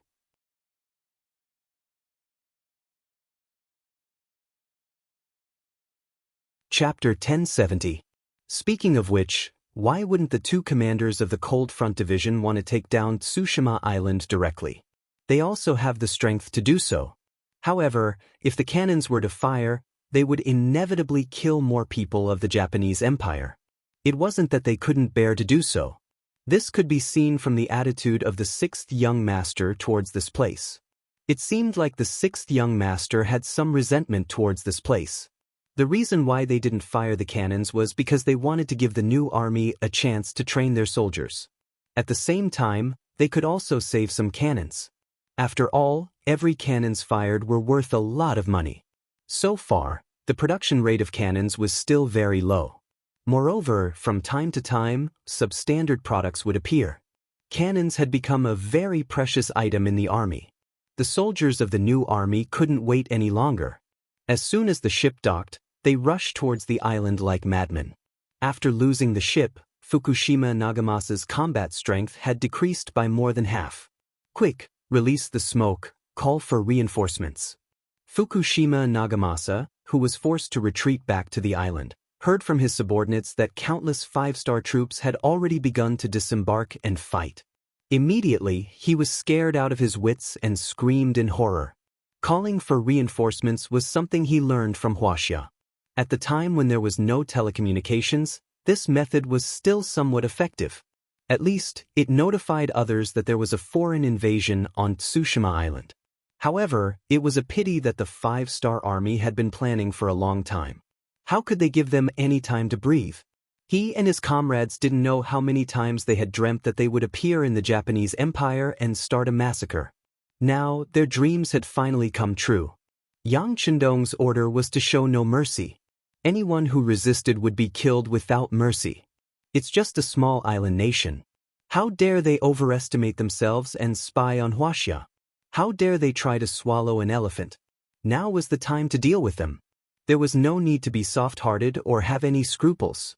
This was because he was giving them a taste of their own medicine. Moreover, he was paying them back 100 times. The new army entered Tsushima Island in a mighty manner. The 4 cavalry divisions mounted their horses and launched a fierce attack.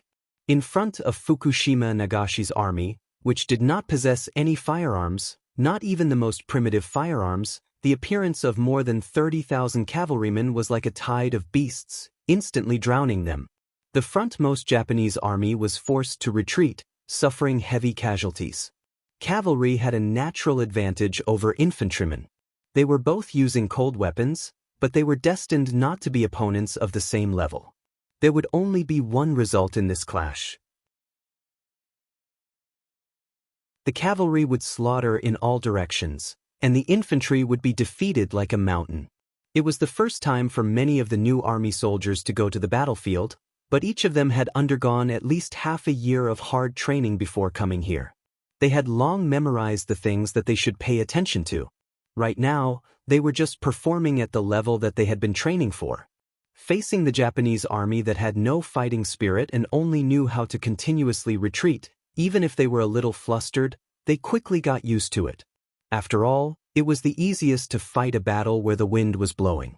This was the reason why Yang Chendong sent the new army for the first battle. In contrast, the new army had the least amount of combat experience among the 150,000 soldiers he brought with him. This was a chance for them to make up for their shortcomings. It was true that the new army was a new army, but their combat strength was not the weakest. They had been training for a long time, and each soldier carried the hope and future of their family. Compared to the Yishi, and Yishi, their fighting spirit was much stronger. After the victory of the first battle, the new army's morale was high. They lined up on the island and waited for Yang Chendong to inspect them. It was said that morale was built through fighting. The situation on the battlefield was one-sided. The new Third Army had only won a big victory, but it was as if they had been reborn. Many of the new soldiers had successfully accepted the baptism of the battlefield and completed the transformation from new soldiers to veterans.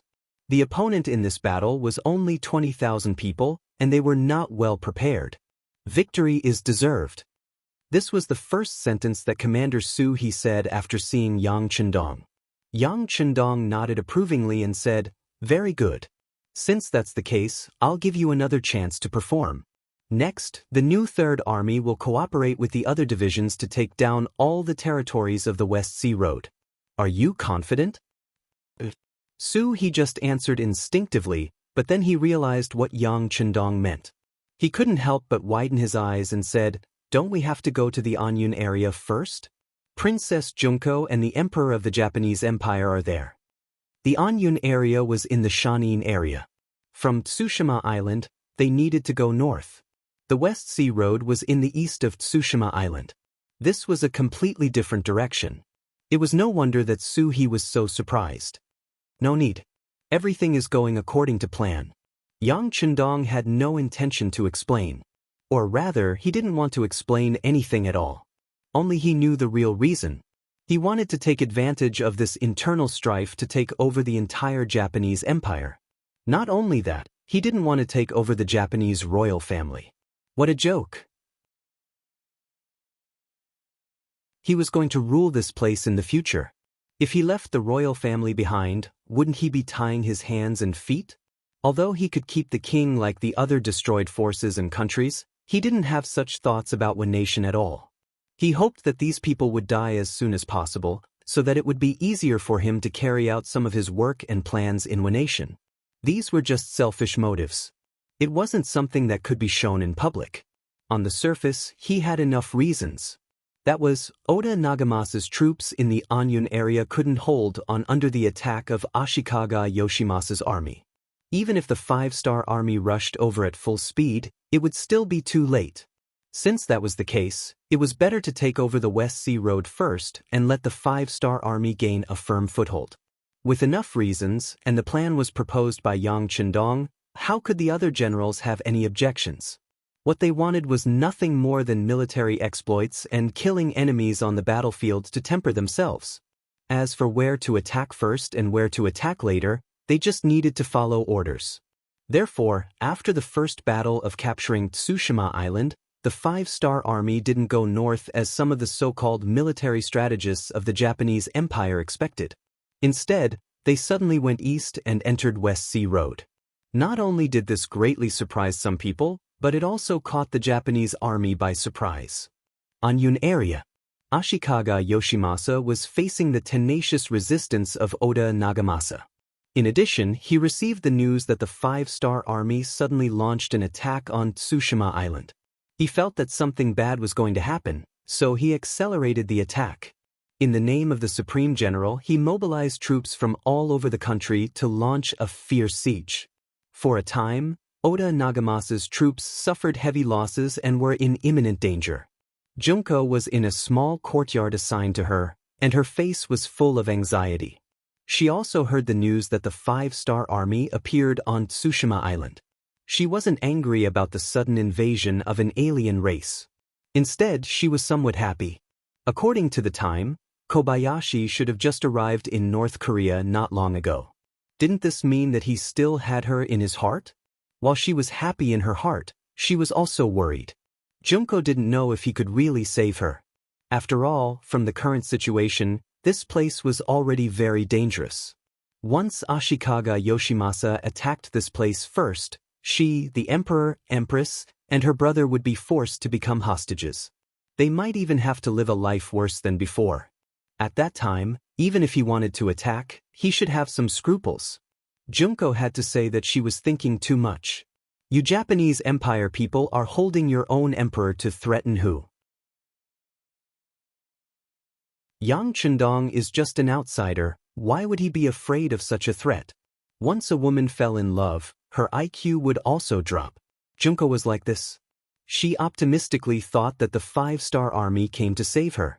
While she was looking forward to it, another woman appeared beside her, temporarily breaking this unrealistic idea. Princess. The woman who appeared beside Junko was good-looking, especially with a very graceful figure. Yoshiko, why are you here? Junko looked at the woman who came to her side and asked with a smile. She knew this woman. Her name was Yoshiko, and she was a geisha in the royal family. With her good dancing and perfect figure, she attracted the emperor's interest.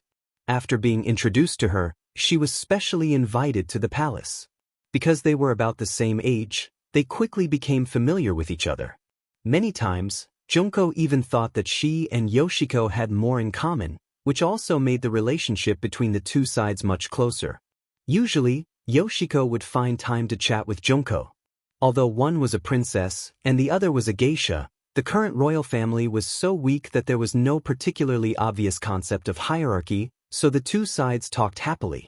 Seeing Yoshiko appear, Junko thought that she was afraid and wanted to talk to her to reduce her fear. So after greeting her, Junko said with a smile, "Well, you don't have to worry.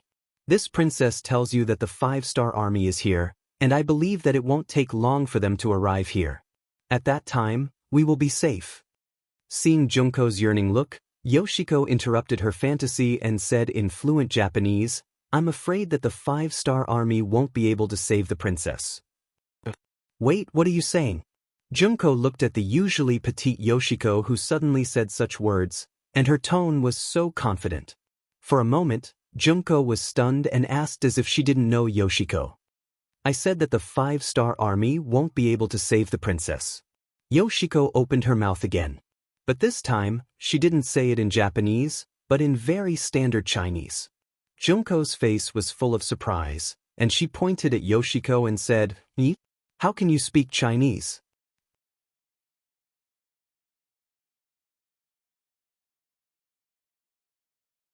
Chapter 1071.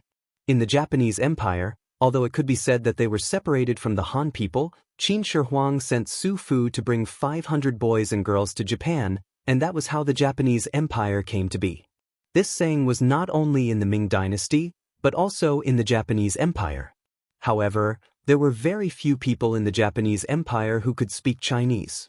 After all, this was an island country, and without many opportunities to interact with the outside world, this foreign language was really not very useful.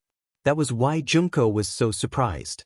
In fact, after she returned to the country, other than the captain of the guards, Kobayashi, this was the first person who spoke Chinese to her. Junko was still surprised, and Tomiko opened her mouth again. "Because I am a Han person, I can naturally speak Chinese. Not only that, but I was also sent by the 6th young master to protect the princess. Oh, by the way, this is a token. I believe the princess will believe me when she sees it." Tomiko took out a portrait, and it was a portrait of Junko, and it was Junko wearing a Ming Dynasty uniform. Judging from the clothes she was wearing, it should be the clothes and appearance she wore when she was studying in the Yang Family Academy. Looking at the portrait in her hand, it seemed as if she was thinking of the happy times she had in the Yang Family Academy. It was impossible for someone without that kind of experience to draw such a picture. Junko raised her head again. At this moment, she already believed that Tomiko was sent by him, but she was still a little curious about the purpose of Tomiko's appearance. You are not from the Japanese Empire, and you are not a geisha. What is your identity?" "The princess is right, I am not a geisha. That is just a way to hide my identity and make you accept me. My real identity is the intelligence director of the CIA stationed in the Japanese Empire. As for the name Tomiko, it sounds very nice, I like it very much." When it was time to show her cards, Tomiko said without hesitation. Revealing her identity was just the beginning, and it was just for the next plan. If she couldn't gain Junko's trust, it would be difficult to carry out the next many tasks. Tomiko's honesty won Junko's favor. More importantly, she knew that all the arrangements were made by Yang Chendong, which was enough to prove that he still cared about her. Especially when she thought that Tomiko's appearance meant that she and her father would be safer. She said happily, "Since that's the case, are you here to save you?" "Yes, the princess is right. But that's not entirely correct. I only want to save the princess, not all of you." Tomiko's expression returned to indifference, as if she had taken the lead from this moment on. "Save me? It's just me." "Yes." Tomiko nodded again. "That won't do. If you want to save them, you have to save my father, mother, and brother as well." Junko said stubbornly. "Impossible." Tomiko shook her head. "With my ability, I can only escape with the princess. As for the Emperor, Empress, and Prince Rin, Chen Rin, they will be fine. No matter who has the advantage in the end, their safety should be guaranteed. At most, the environment will be a little bad. But as long as the princess can see the 6th young master and ask for his permission, it is only a matter of time before they are saved." Tomiko had her own mission, and now that she was surrounded by enemies, she didn't have the ability to save more people. She was able to take Junko away because she had done a lot of preparation before, so she had the confidence to do so. Junko, who originally wanted to continue to refuse, fell into deep thought. Of course, she knew that Tomiko's words were reasonable, but she still couldn't bear to let her leave her father, mother, and brother like this. Princess, as long as you stay by the sixth young master's side and urge him all the time, it will be possible for the 5-star army to complete the rescue mission. Otherwise, without help, who do you think will be so active? Tomiko thought of Yang Chendong's instructions before she left, so she followed his words. This sentence finally had an effect. Yang Chendong knew Junko well, and Tomiko's words also had an effect, so Junko nodded and agreed. Okay, I promise you, but I have to say goodbye to my father, mother, and brother. Okay, but please be quick. Gongzi still has more than 2 hours, and we will leave here at night. Tomiko agreed. This was something she had prepared for a long time. With her understanding of Junko, some things must be done. Junko went to see her father, who was also the 102nd emperor of the Japanese Empire, Emperor Hirito of the Garden. After seeing her father, Junko didn't hide anything and told him that Yang Chendong sent people to save her. Father, you have suffered, but as long as you hold on for a while, I will definitely persuade him to send troops quickly and save you. Junko's words also frightened Emperor Hirito. He didn't expect that he only stayed because he saw Tomiko's good dancing skills, and this coincidence was actually arranged by him in advance. He really didn't know what that person didn't know. Because of this, he also had a sense of fear. Once this kind of smart person had an idea about the Japanese Empire, would he allow him to continue to exist? He was already an obstacle on the other side's way. The best way to deal with an obstacle was to kick it aside, or even eliminate it directly. Since this Bugnom of Gojoseon of the Great Ming Dynasty had calculated everything, how could he not see this step? If so, wouldn't he be in danger?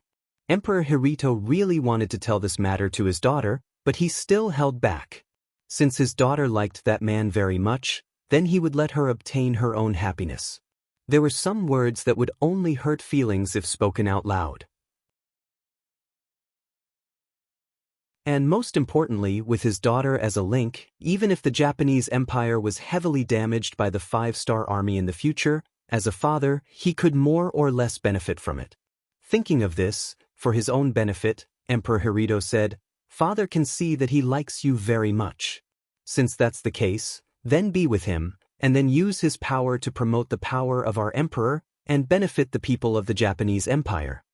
Her father agreed, and he was still so supportive of her. Junko's face was filled with joy. "Yes, father, Junko promises you."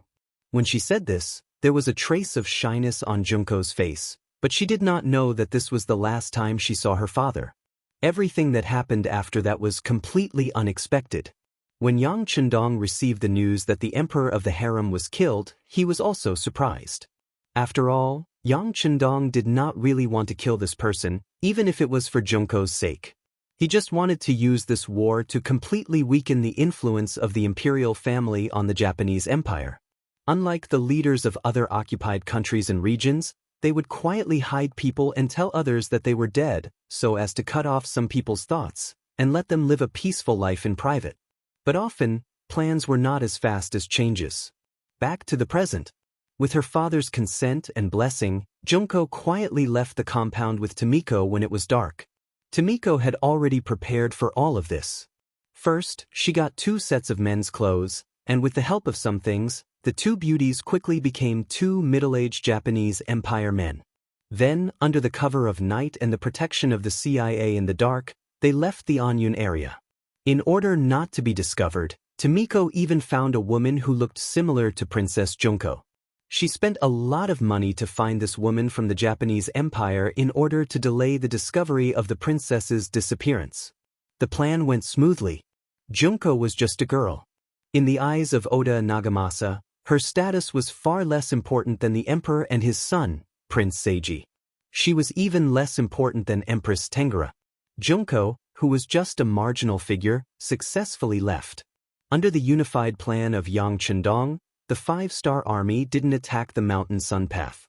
Instead, they suddenly attacked the West Sea Path. The Chikuho area, Feiho area, Oyu area, and Fengho area were successively attacked by the 150,000 5-star army in multiple ways. Faced with either long guns, short cannons, armored cavalry, elite soldiers, or a sea of soldiers, the defenseless West Sea path quickly fell. Finally, the army gathered in the Fengqian area, which was the border between the West Sea path and the Mountain Sun path, and it only took 13 days. In 10 days, they took down one of the 7 major areas of Wanation. Of course, it was because they were caught off guard. It was also because the West Sea Road was on the edge of the Wanation, so the defense force was weak. But it also proved the strength of the 5-star army. After 13 days, the 5-star army gathered again and prepared to attack the Mountain Sun Path and Nagato area from the Fengqian area. The various armies, divisions, and regiments quickly gathered. Behind them, the 500,000 Han people and other foreigners from the Korean province were already in place. They were occupying and digesting the entire West Sea Path. At the same time, some of the Japanese Empire's citizens in the West Sea Path were also forced to board the 5-star army's transport ships. They were going to leave this place and go to other provinces under the Yangtze's control. For them, many of them might not be able to return to this place for the rest of their lives. The 5-star army obviously came prepared. However, the Japanese Empire's General Ashikaga Yoshimasa wasn't an idiot. After 13 days, under his fierce attack, Oda Nagamasa was finally defeated. He died and some of his soldiers were killed. Most of them surrendered and became captives. This included the emperor, his empress, and his son, Prince Naruhito. The only regret was that Junko was missing. They only found a girl who looked like her. But it was only a girl who went missing. For the Japanese Empire, who valued boys over girls, it wasn't a big deal.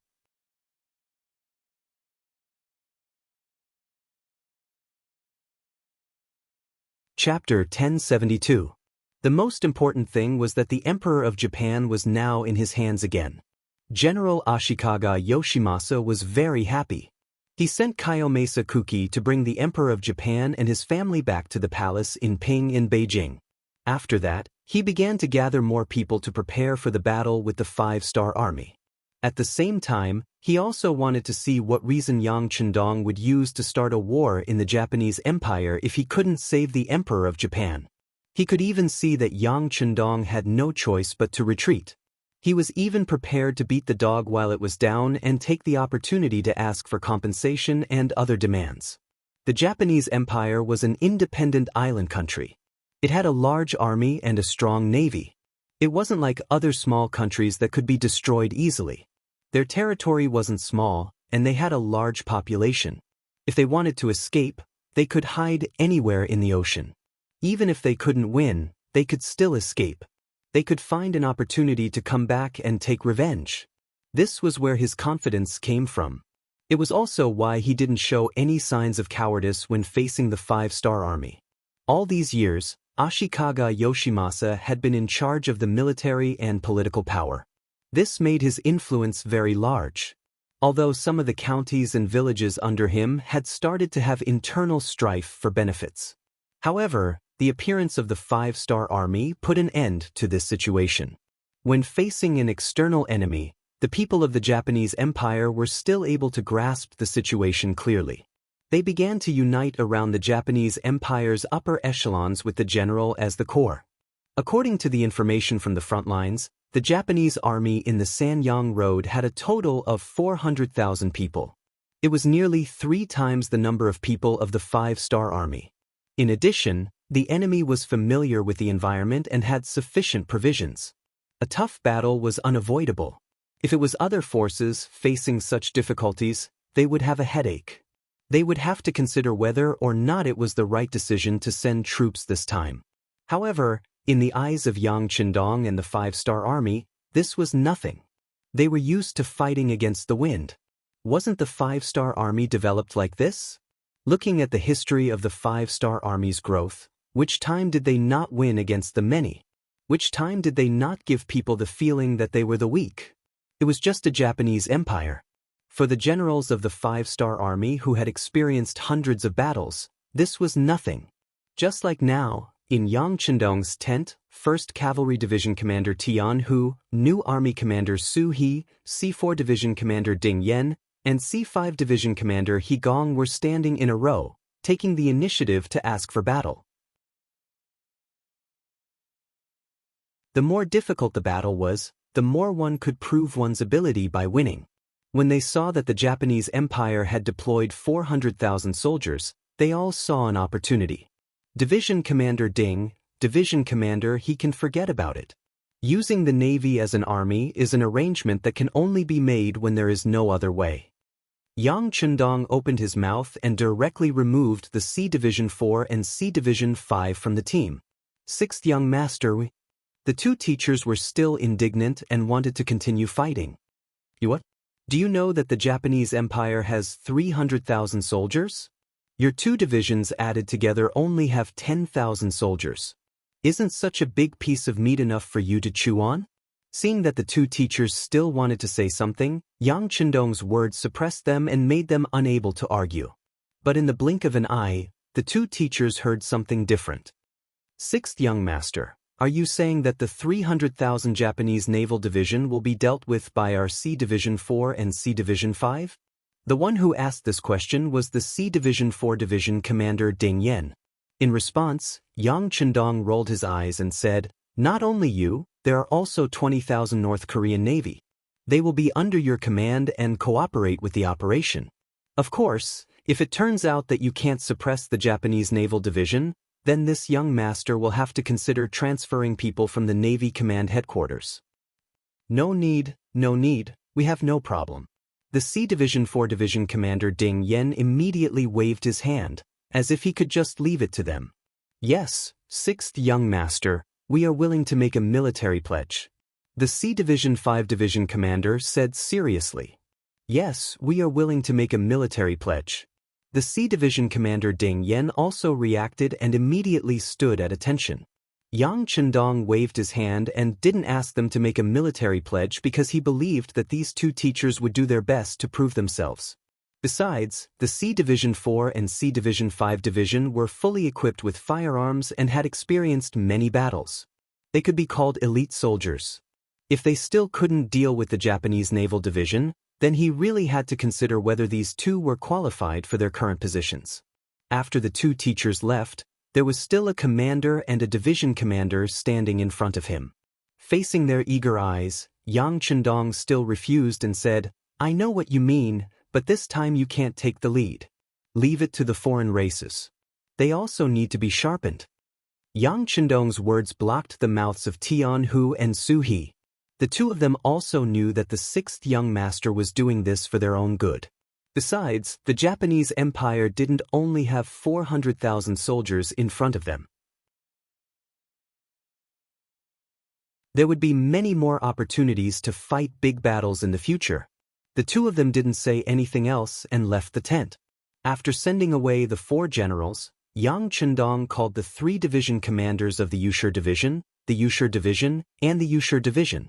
He told them that the next task of attacking the Mountain Sun Path would be given to them. Looking at the 3 division commanders, Niu Duo, Tu Hai, and Luan Xiaojiang, the 6th Young Master said sincerely, "This is your chance to show off. Just do it. If you all die, this young master will replace you." Yang Chendong had always cherished the lives of his soldiers. Sometimes, in order to reduce the number of casualties, he would personally charge into the enemy lines. However, Yang Chendong always had a different view of the foreign races. This was an army formed for benefits, for the sake of standing out, and for the sake of a better future. Their starting point wasn't necessarily honorable. They didn't even have a sense of identity with him. Many of them had fallen because of him. If an army like this was too strong, who knew if it would become a gunpowder barrel at any time and blow him up? For people with such experiences, if they could die on the battlefield, it would be a good ending. It would dispel Yang Chendong's worries about them, and it would also ensure that the territory under Yang Xie's rule would be more stable and harmonious. Of course, although these people had impure intentions from a righteous point of view, they were fighting for him and for the 5-star army. Therefore, Yang Chendong was still willing to give them a chance. He wanted them to perform well on the battlefield. If they were really capable, he believed that they would shine brightly. However, most people wouldn't be so lucky. Yang Chendong made a promise in front of the 3 division commanders. He also said that more foreign races were gathering in Korea. It wouldn't be long before they arrived at the Japanese Empire and joined the battle. In other words, no matter how the battle was, their positions as division commanders wouldn't be shaken. Even if they were all killed, they could quickly rebuild. With this promise, Nyo Duo and the other 2 had nothing to be afraid of. In front of Yang Chendong, they said that they would do their best to inflict more damage to the Japanese army and show that the 5-star army wasn't afraid of death and hardships. Beta Persei, who was standing on the side, heard all the conversation. When Nyo Duo and the other 2 left with excited faces, he finally couldn't help but ask, "Young master, with just these 3 divisions, I'm afraid they won't be a match for the 400,000 troops of the Japanese Empire." Who said they were a match? Listening to such a short but straightforward answer, Beta Persei was stunned. Seeing that Beta Persei didn't speak, Yang Chendong smiled and said, "What? Are you very suspicious?"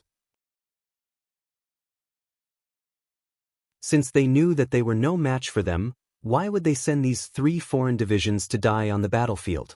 Yes. Beta Persei did think so in his heart, but there were some things that he couldn't ask. He didn't even think that the young master would really answer him. Yang Chendong still answered, "The time isn't right. We are invading for no reason now. We don't have enough reason. It's okay to fight a smooth battle, but once the situation is not good, then problems may arise at any time, so we still need to wait." As for what they were waiting for, Yang Chendong didn't say it clearly, and Beta Persei naturally didn't ask more. Of course, he didn't know that Yang Chendong had another idea, and that was the army of the Japanese Empire, especially their samurai army and ninja army. Their strength couldn't be underestimated. Yang Chendong would value people with ability. He still had a great dream to achieve. Of course, unifying the Asian region was not his goal. Now, unifying the Asian region and integrating the energy here to make sufficient preparations to attack other regions was what he wanted. If the main elite force was sent out at once, the casualties on both sides would not be small. This was not what he wanted to see. What he wanted was more captives, more people who could be used by him. Naturally, the timing was also very important. Next, Yang Chendong asked Beta Persei to find the captain of the Wolf Fong Special Forces, Tai Hu. Some of the following things needed to be done secretly. For example, the 3 foreign divisions were the vanguard. That was a battle on the surface, but in the dark, they needed the powerful Wolf Fong to take action. No one knew what Yang Chendong talked to Tai Hu about. They only knew that after an hour, the captain left. Soon after, teams of Wolf Fong were sent out in different directions to various parts of the Japanese Empire. Ishikami District, under the jurisdiction of the Japanese Empire's Shan'in Province, adjacent to the Shanyang Province's Anyun District. In a small town called Zhongda in Ishikami District, 2 young men were squatting under the eaves of a very ordinary house, each holding a broken bowl and begging the pedestrians along the street. Under their ragged clothes, the backs of the 2 people looked a little thin and pitiful. There were rich people in every area, and naturally there were poor people. Beggars could be seen everywhere in Zhongda City, which was not rich. These 2 little beggars didn't attract any attention. Even when the patrolling soldiers on the street passed by them, they would never give them a second glance.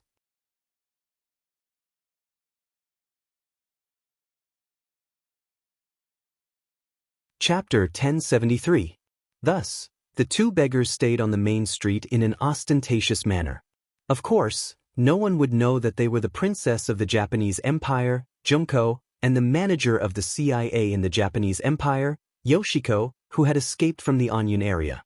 Under the secret protection of the CIA operatives, the 2 of them walked out of the Anyun area and came to the neighboring Zhongda city. They came to a place that had been prepared for a long time. But what was unexpected was that because the 5-star army only took 13 days to conquer the entire West Sea Road, it caused the Japanese army in other areas to be nervous. They increased the intensity of their patrols, and for any foreigners who suddenly appeared for any reason, they would strictly investigate them, fearing that they were spies sent by the 5-star army. Because of this, the previous safe place could no longer be used.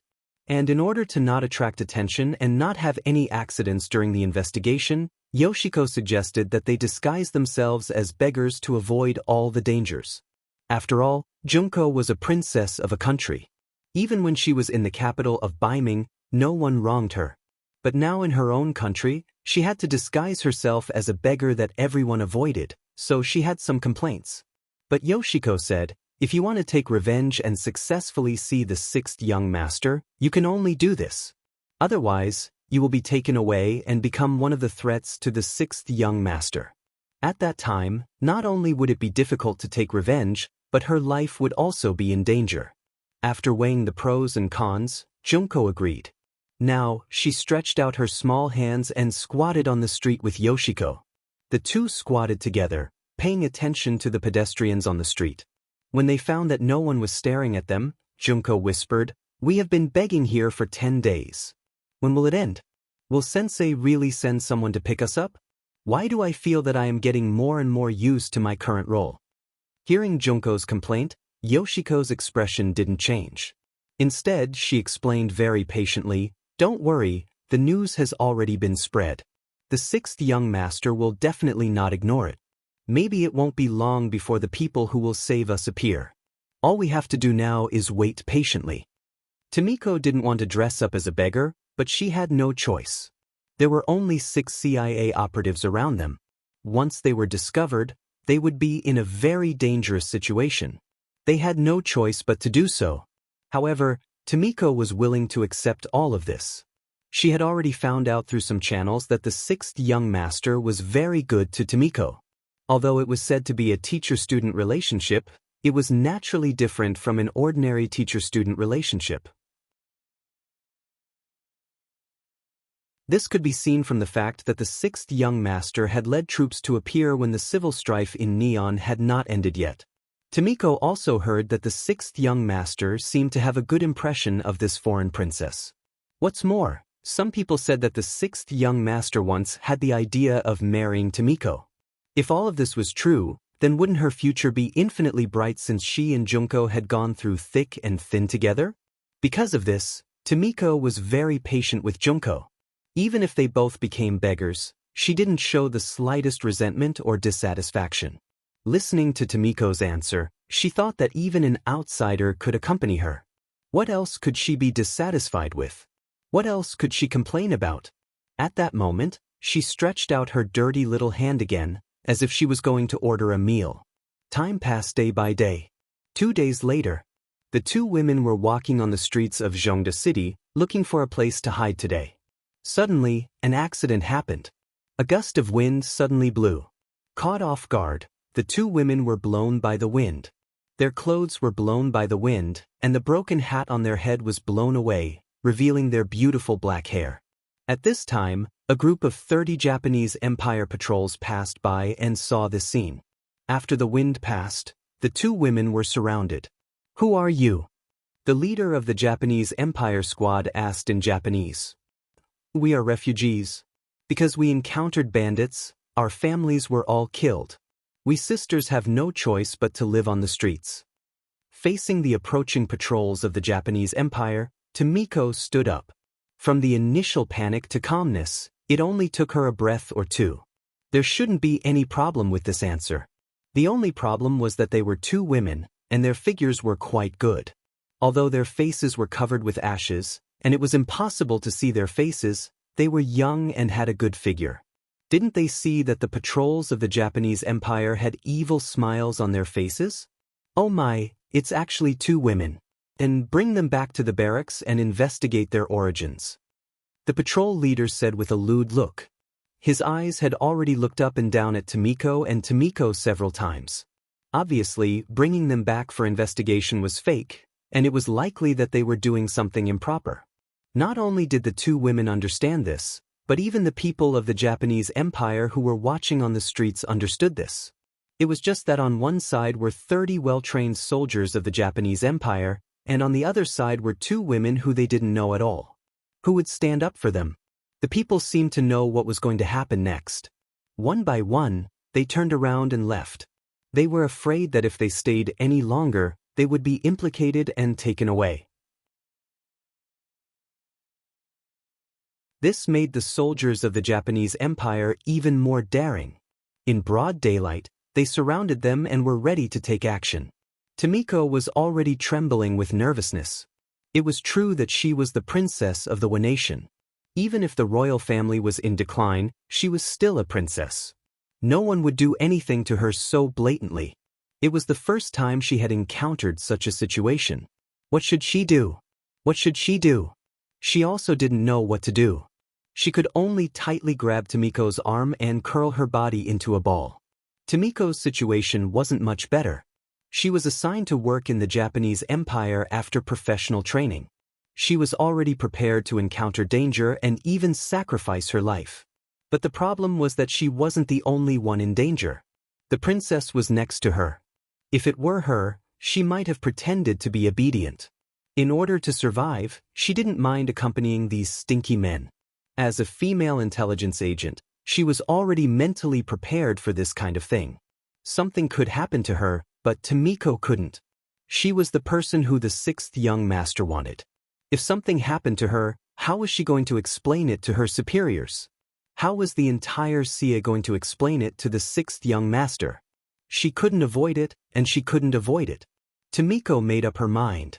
She bit her lip and suddenly raised her right leg to kick the patrol captain who was closest to her. To be able to enter the CIA, even a woman had to go through some military training to ensure that she had the ability to protect herself in a critical moment. Tomiko made her move.